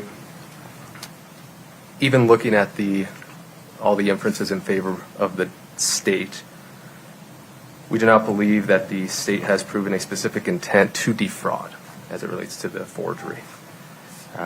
There's no proof that the signature was done without Eric's authority. And even assuming that the defendant, Ms. Richins, signed on behalf of Eric with or without permission, that itself does not conclusively presume that because she signed the name of Eric, that a forgery has occurred. The act, in other words, of signing another's name without permission doesn't constitute forgery, again, unless it was done with the intent to defraud, which we don't believe it has been met here.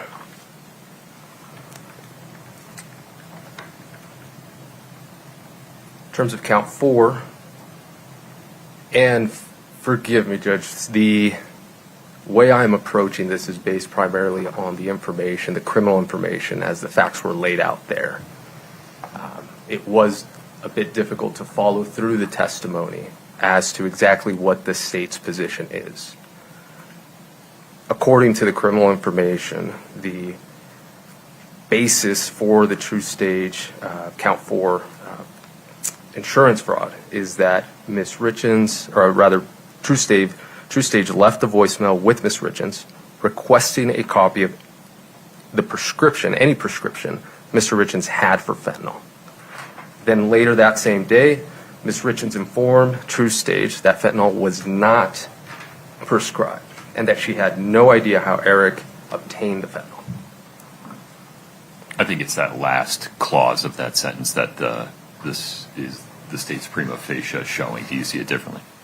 And taking that as their basis, what the evidence has shown thus far has been that Ms. Richins sought and procured oxy from Ms. Lauber, that while Ms. Lauber indicated that it was fentanyl, her source, Mr. Crozier, provided fentanyl, that Mr. Crozier did not provide fentanyl.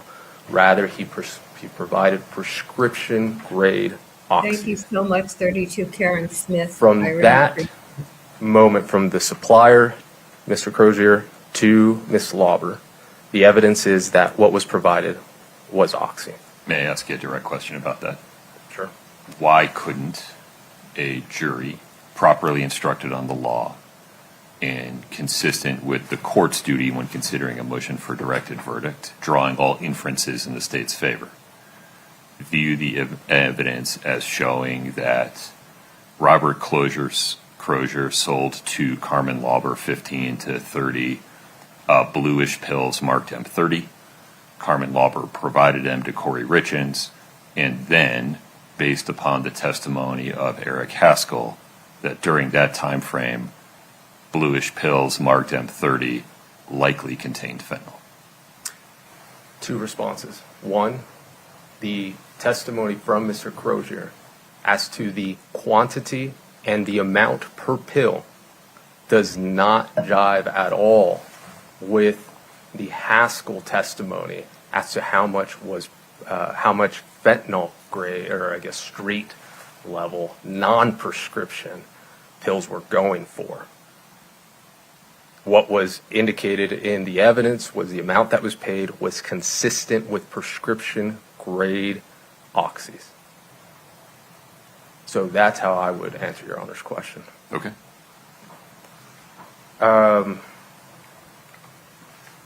Count 3, as I understand it, is that Ms. Richins, again according to the criminal information,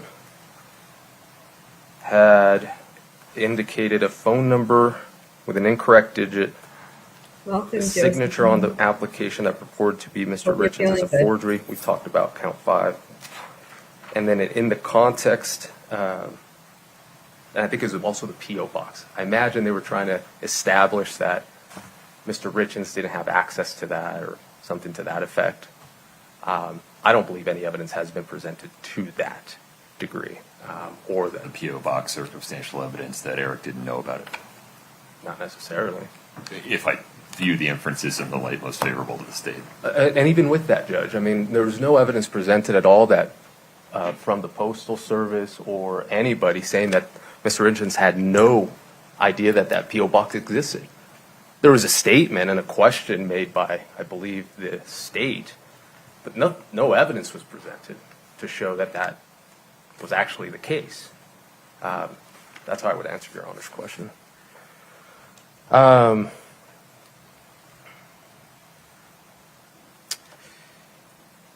Also an interesting point.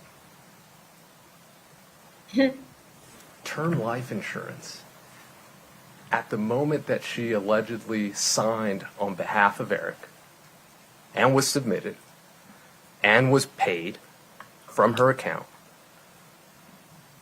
I am not certain that Your Honor could find that that term life insurance actually had value. What I mean by that is that there is case law, of course, in the civil process or context, that in the context of term life insurance, Utah courts have specifically addressed whether such policies have value as property. And the Court of Appeals in Beckham v. Beckham, I didn't write down the citation, I'll provide that, Your Honor, held that term life insurance policies generally have no cash value and therefore no property value. This is, of course, in the context of marital assets. So I bring that up. I think that's an interesting point. Obviously, it was marked for $100,000, but the actual value of that, I don't know, it raises an interesting issue. Doesn't the statute talking about the elements of that particular crime for count 3 talk about property, money, or things obtained or sought to be obtained?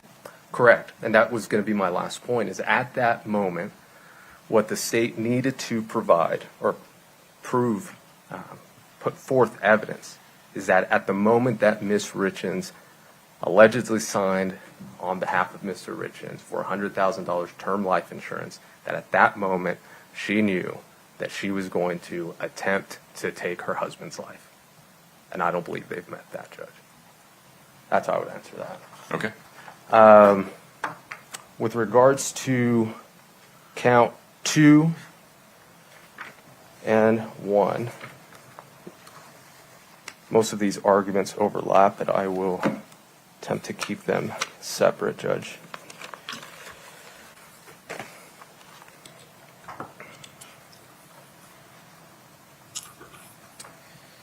As I understand it, in order for them to have met the elements, in order for Ms. Richins to be found guilty of an attempt, she must engage in conduct constituting a substantial step towards the commission of the offense. Here, evidence has been presented that she did seek to obtain oxy. We've had that discussion.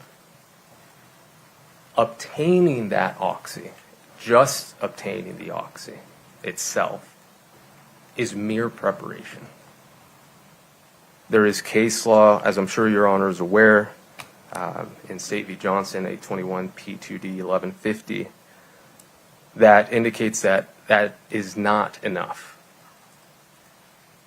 Coupled with the information that we just discussed as to whether it was oxy, whether it was fentanyl, I believe that's even Ms. Richins' case currently is even in a better posture than Ms. Johnson. So with that, if we look at it in the context of the Valentine's Day, there is no evidence at this point that what was obtained was fentanyl, one.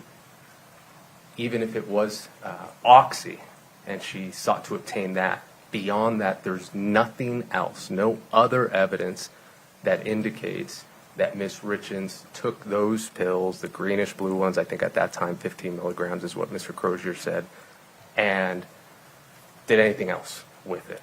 I think the evidence as to Mr. Richins ingesting a sandwich is clear. In terms of Ms. Richins picking it up, absolutely. that his reaction was a result of that and not anything else, I believe that the evidence is scant. Your Honor has a question. No, I'm following. I will say that even in the Johnson case, the evidence was clear that the defendant in that case had actually obtained a specific type of drug, methamphetamine. So even in that case, they knew exactly what was obtained. Here, it's unclear what was obtained. I will add this before I forget. It relates to all of this in your prior question. In terms of the pills, Ms. Lauber testified the amount of pills that was significantly different from what Mr. Crozier had indicated, as well as the packaging. I believe that's important in the court's consideration in terms of what type of pills ultimately were given from Mr. Crozier to Ms. Lauber. This same argument, not to rehash it, applies to count one. And it leaves us with the administering of the drug. Zero evidence has been presented besides that fentanyl was in his system, in his gastric, and it was possibly orally ingested. There has been no evidence in terms of the administering of whatever it was at all. Judge, for those reasons, the defense requests that Your Honor exercise your duty under both the Rule 17 as well as the code, and we move for directed verdict on those counts, Judge, for those reasons, unless Your Honor has any questions. I do not. You'll get the last word. Thank you.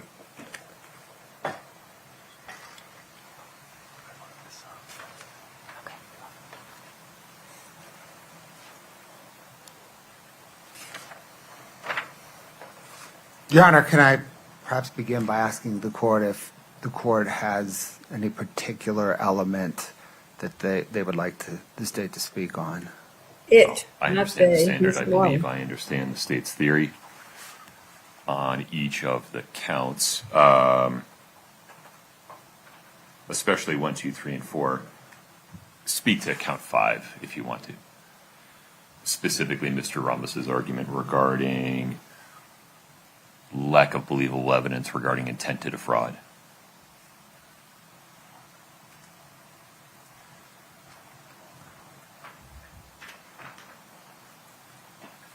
Your Honor, it ties into count 3, right? It's the same insurance. This is the $100,000 true stage policy. And the scheme charge, the scheme fraud in count 3 is that Kouri Richins, at the time she took out that $100,000, well, this is interesting. The timing doesn't matter for count 3, but the timing does matter for count 5. That as it relates to count 5, at the time she forged Eric Richins' signature, she intended to defraud. I think the evidence that supports her intent is the fact that nothing on the face of the application indicates that Eric would know of this application, right? The mailing address, the email address, the phone number, everything, the payment, everything comes back to Kouri Richins. And she signed this, I think it was late January 2023, at a time when she had... January 29, 2022, correct? 21. I'm sorry, 2022. It was the end of January 2022, at a time when she had already begun asking Hayden Jeffs and Karm and Lauber for drugs of some sort, at a time when she had already expressed her interest in starting a fresh life with Josh Grossman, and at a time when, she had told Becky Lloyd that she would be better off if Eric was dead, and at a time when she had told Josh Grossman if he would just go away. So there is sufficient evidence in the light most favorable to the state that a reasonable jury could find that on January the 29th, when she forged Eric Richins' name, she had intended the entire fraud scheme that's charged in count 3. Understood. Anything further? No, Your Honor. Okay. Thank you. Mr. Ramos, anything further, sir?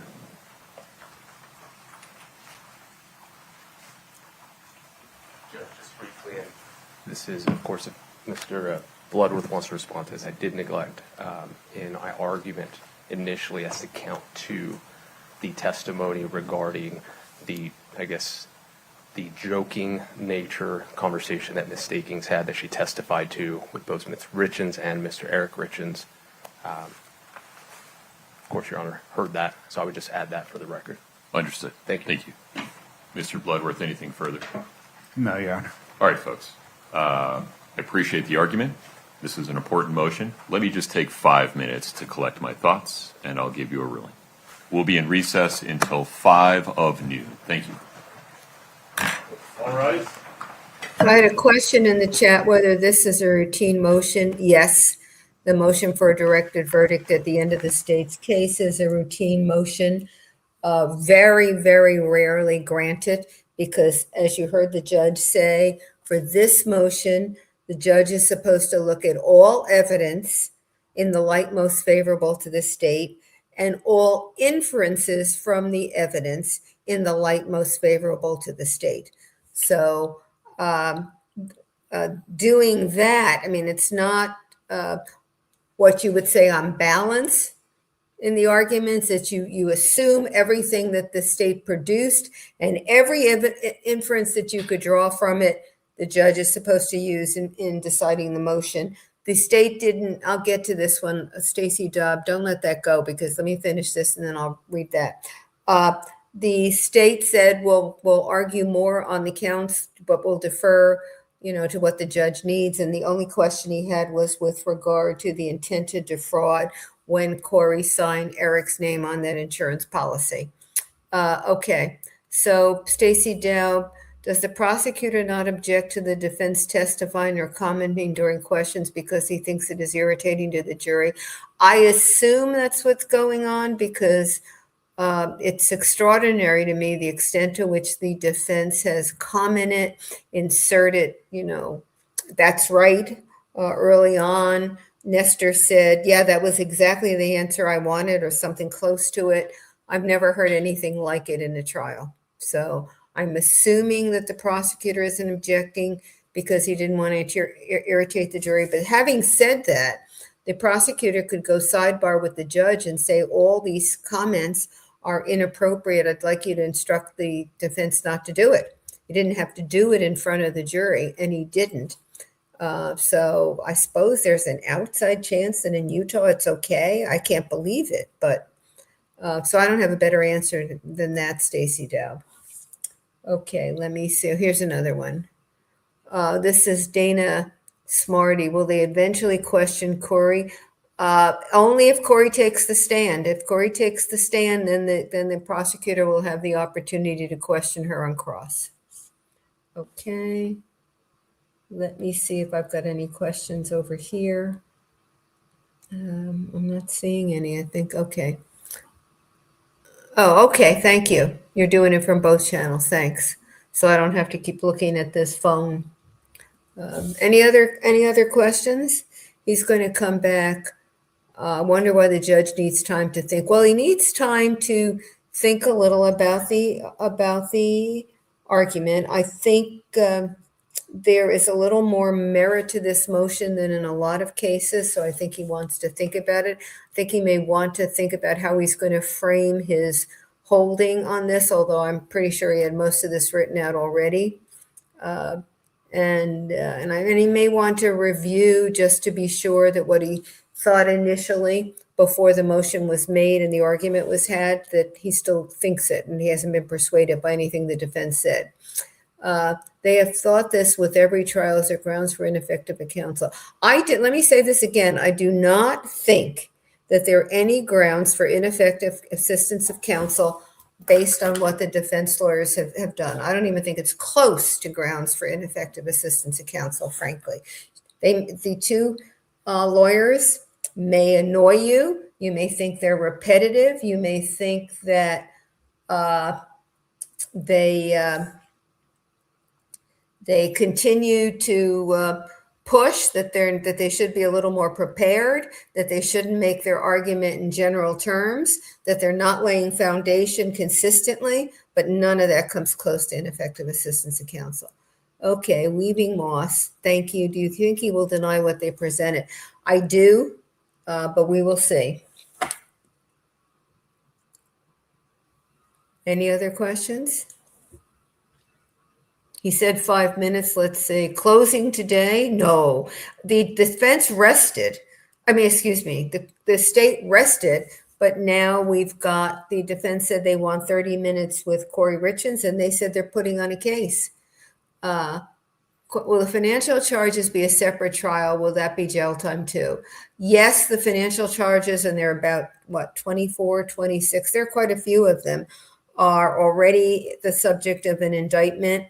And she will be tried on them. If she's convicted here, I'm not sure they'll go forward, but they may well, because there's always a chance of a reversal of a conviction. And if they don't go forward, they may be time barred later. So yes, there's another prosecution coming. Okay, is Eric asked her to sign for him? Why would the payment not come out of his account? He had no idea about her money handling.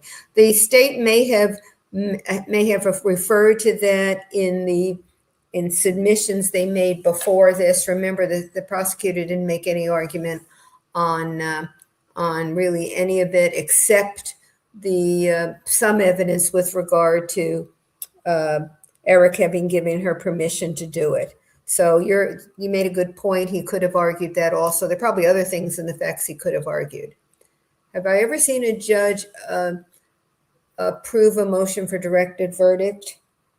I don't know that I've seen a trial, but there certainly have been that show up on appeal, because as I've said before, if a defendant is acquitted, the defendant cannot be retried. The double jeopardy clause gives the defendant the right to have the jury that's in panel decide the case. So once the jury decides acquittal, you cannot retry ever. But if the judge directs a directed verdict, that is not the decision of this jury, and it takes it away from the jury. And I think I have seen one appellate case where, on very peculiar facts, the directed verdict was overturned.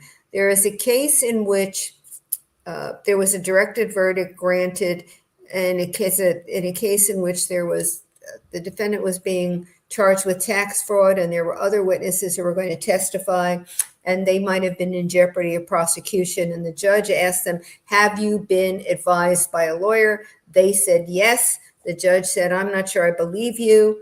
I think he directed a verdict or declared a mistrial, and said, you got to go talk to lawyers," and there was not a retrial permitted. So it's very unlikely, extraordinarily unlikely, but it can happen.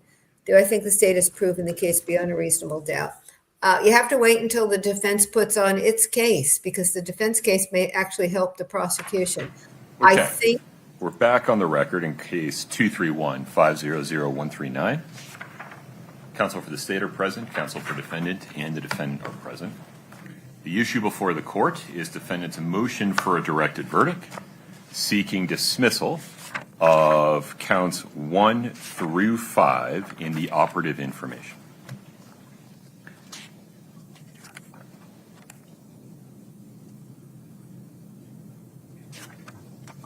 It has long been established that the elements needed to make out a cause of action may be proven by direct and by circumstantial evidence. And if there is any evidence, however slight or circumstantial, which tends to show guilt of the crime charged or any of its degrees, it is the trial court's duty to submit the case to the jury. When evaluating a motion for directed verdict, the court is not free to weigh the evidence and thus invade the province of the jury, whose prerogative it is to judge the facts. Rather, the court's role is to determine whether the state has produced believable evidence on each element of the crimes from which a jury, acting reasonably, could convict the defendant. Not will, not would, but could. Moreover, the evidence must be viewed in the light most favorable to the state. Applying these legal principles as announced by the Utah Supreme Court in State versus Montoya, 2004 UT 5. The court finds that the state has established a prima facie case against defendant Kouri Richins by producing believable evidence of each element of each crime charged in the operative information. Defendant's motion for directed verdict is respectfully denied. Ms. Nestor, you asked for time to speak with your client to make some strategic decisions. Is between now and 1 p.m. sufficient time? Yes, Your Honor. Okay. Mr. Bloodworth, anything further before we recess until 1 o'clock? Nothing further, Your Honor. Ms. Nestor? No, sir. All right. We'll be in recess until 1 p.m., just confirming that to the extent the defendant will be putting on evidence or calling witnesses, you have a couple in the wings. Is that correct? Yes, sir. Okay. 1 p.m. Thank you for your time. This summary that you just heard tells you why these motions for directed verdict are almost never granted. You see how heavy it is. The showing has to be for the judge to grant a motion for a directed verdict. And I'm going to leave you because we're going to be going to lunch, but let me leave you with one thought. You heard the defense motion as to why they thought they were entitled to a directed verdict on the counts. You know, there was no evidence of fentanyl. There's no evidence that she asked for fentanyl. It might have been another drug. And you might want to think about whether if the defense goes forward and decides it wants to call David Norris with regard to, you know, what the law enforcement didn't investigate when he came forward, whether you think that's a risk worth taking, measured against the fact that the jury will then hear that the, what was his name, Bomb something or other. I never remember names. I'm sorry. I keep writing them down and then I don't have them. But you know who I'm talking about. It's the person in the jail who was Carmen Lauber's boyfriend at the time, who said she had said on March 4th that she had gotten a lot of money from the sale of fentanyl, and the evidence from the jet that Kouri Richins had asked for to be able to buy fentanyl from him. So that would really tie her to the acquisition of fentanyl directly. Imagine had that evidence come in already, the extent to which the defense lawyer would have been able to make the argument for directed verdict and how he would have handled it. So think about that as to whether the defense will actually go forward and try to call and decide to call Norris and open the door for the state. Okay, I don't know that there are any other questions here that I see, so let's just do lunch. And we will do lunch is such a, you know, let's break for lunch and we will be back at, he said 1 Mountain, 3 Eastern.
231-500-139.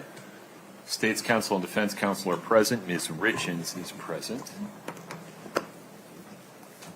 Mr. Bloodworth, would you like me just to tell the jury when they come back in that the state has rested? Ciao. That's fine. Okay, will do. Ms. Lewis, Ms. Nestor, what's the plan? Ready to go. Who's defense counsel's first witness? They haven't decided who's going first? Quick. Sorry. Yeah, We have a couple of options. understood.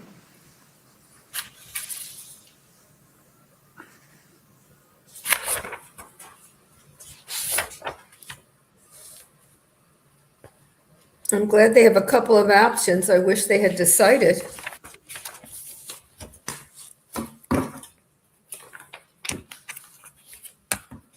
Don't wanna-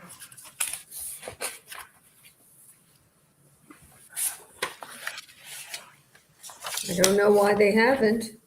Or actually, at this time, the defense intends to rest, We should probably do that in front of the jury, yes? right? I Okay. agree. I just want to make sure you've consulted with your client about this. Absolutely.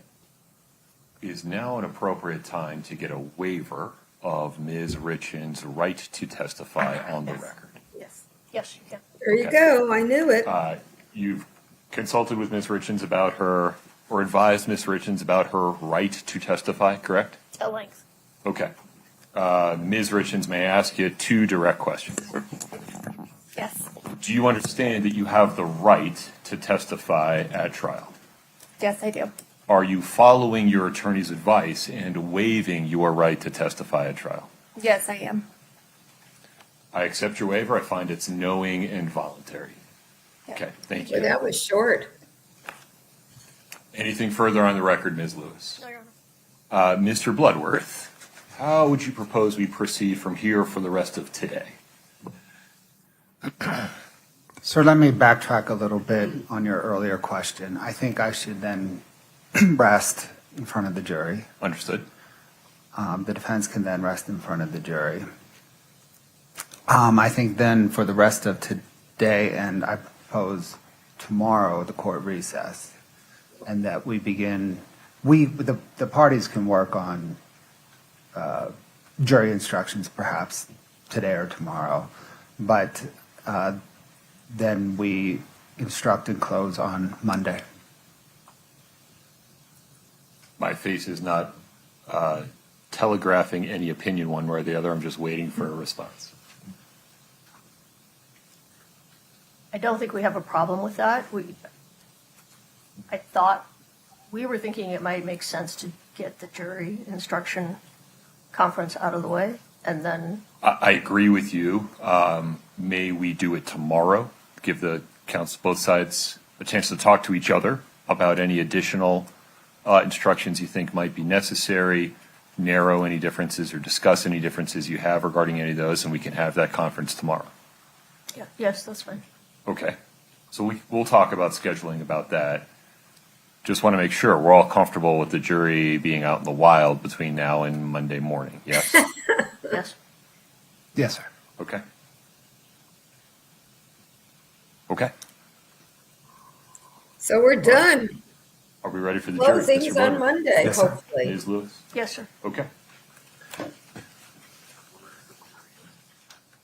They did what I think they should have done. I thought, boy, it would have been dangerous to open up and allow Jeff's testimony in and the mention of fentanyl from Carmen's boyfriend who was in jail.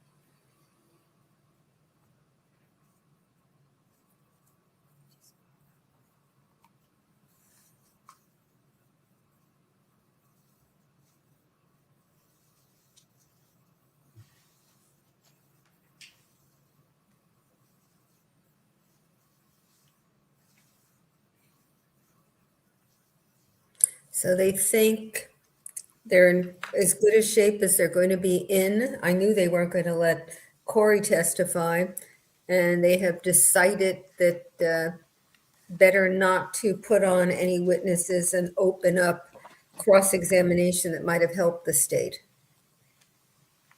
So they'll both have time over the weekend to get their closing arguments in shape.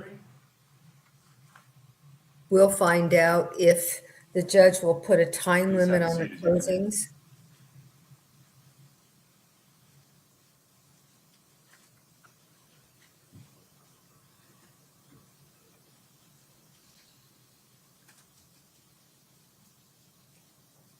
Have a seat, thank you. Mr. Bloodworth. Your Honor, the state rests its case. Very good. Ms. Lewis. Your Honor, after consulting with our client, the defense rests. Understood. Thank you. Ladies and gentlemen, there is some legal work that I need to do with counsel in this case to get from here to the next stage. Rather than use your time inefficiently with you in the courtroom, we're going to do the following. We're going to recess for today. You will be on your own in the wild between now and 8:30 a.m. on Monday morning. I cannot emphasize this enough. Between now and 8:30 a.m. on Monday morning, please do not say anything about this case to anyone. I would understand if you had to tell somebody that you have to be back here at 8:30 a.m. on Monday morning. Other than that circumstance, please do not discuss this case with anyone. Do not allow anyone to attempt to talk to you about it. It will take affirmative effort and diligence. I need you to use that same affirmative effort and diligence to make sure you avoid watching, listening, or reading anything about this case from any source whatsoever. And please do not do any search, research, query, anything of any kind between now and 8:30 a.m. on Monday morning. Please travel safe. Enjoy your weekend. I'll see you at 8:30 a.m. on Monday. Please rise to the jury.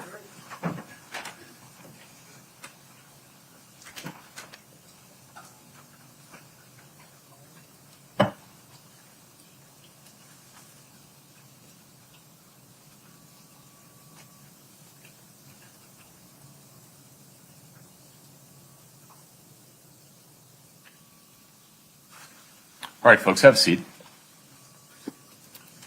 May I propose the following?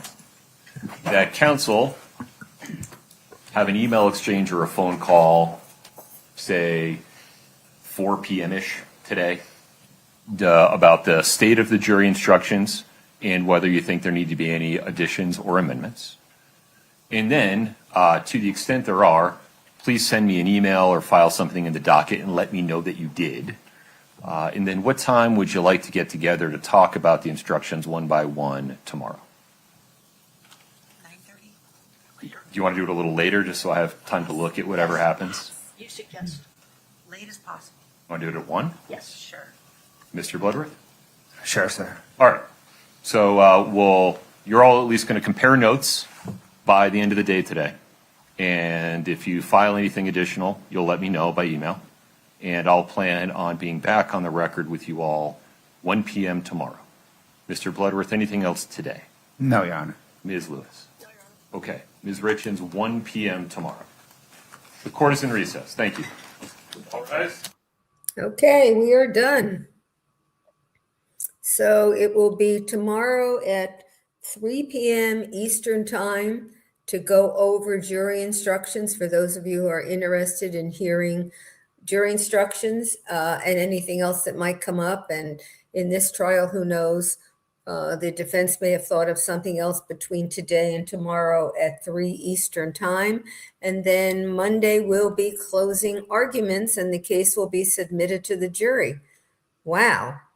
So pretty anticlimactic. You could have gone out for the rest of the afternoon rather than come back for this little teeny bit. So we are done. Let's see if there are any questions. Let's see. What say I? I don't know what that means. Okay. Oh, about the case? I think I want to hear closing arguments. I think this case comes closer to a reasonable doubt case than any I've heard in a long time, particularly on the attempted murder on February 14. There are a lot of pieces of evidence and inferences to be drawn, and I want to hear how well the state connects all the dots. If the state does a first-rate job of connecting all the dots and putting all the pieces together that we've been listening to, and then explaining the train and the dates and everything. For example, the fact that she said that when she got back to the bedroom, she found Eric dead and immediately called 911, whereas the forensic evidence with regard to the phone shows that the phone was being turned on and off for about 15 minutes before that phone call was made. That's just one little piece. I think if the state gets all those little pieces together and weaves them into a coherent, understandable argument, that the jury, drawing all inferences, can convict beyond a reasonable doubt of murder one. And I believe on the other counts, the one that I have the most doubt about is the attempted murder on February 14. So that's my best guess as to what would happen, but I think it depends a lot on how effective and how good and how strong the state's closing argument is on Monday. So any other questions? Let me see. I've got a lot of shocked people here. Well, they kept saying they were going to call witnesses, and then they didn't. Okay, Donna KU, do I think the defense really had witnesses in the wings? Yes, probably yes. I think they wanted to at least be confident and had thought out that they weren't going to put on a defense, and I don't think they would have lied to the judge in open court. Or misrepresented to the judge in open court. So I think they had the witnesses ready. I do not think they were at all sure that they were going to put on a defense. They wanted to leave the door open, and now the door is closed. And Monday we will hear argument. Okay. Oh, Scrambled Eggs is asking the same question. Do I think there's enough evidence or only motive? No, I think there's a whole lot more than motive, but the jury is going to have to draw the inferences. And also look at the evidence of Kouri's lying, of her affair, of all the different stories she told about how Eric, particularly with regard to how Eric died, to her father-in-law, to her friend. She said that the Emmy said maybe it was, what was it, Lyme's disease? I don't remember which, and put all that together and say, why all these stories if she didn't have anything to do with the death? And the jury is going to have to believe Karm and Maurer because that's the state's evidence as to how Kouri got the drugs. I do think this case would have been a lot stronger had we heard the evidence from Jeffy. Is that what his name was? The person of whom she asked about getting fentanyl. That would have tied her really directly. And as I say, that's why I think the defense made the very wise choice and didn't go there at all. So let's see. Patter Bulldog said, was the defense afraid their witnesses could open the door for excluded evidence? I don't know who their witnesses would have been, but certainly they had to worry about that possibility. What they had to ask themselves is, given the witnesses we would put on, what they can say and how they could be undermined on cross-examination, do we think there's a good chance we will be ahead by putting on a defense, or just staying where we are and saying we're in as good shape now as we're likely to get? That's the question I think they asked, and they answered it. They were as good as they could get. Putting on their witnesses would not have helped enough to override the risk that impeachment would have gotten them some negative evidence before the jury.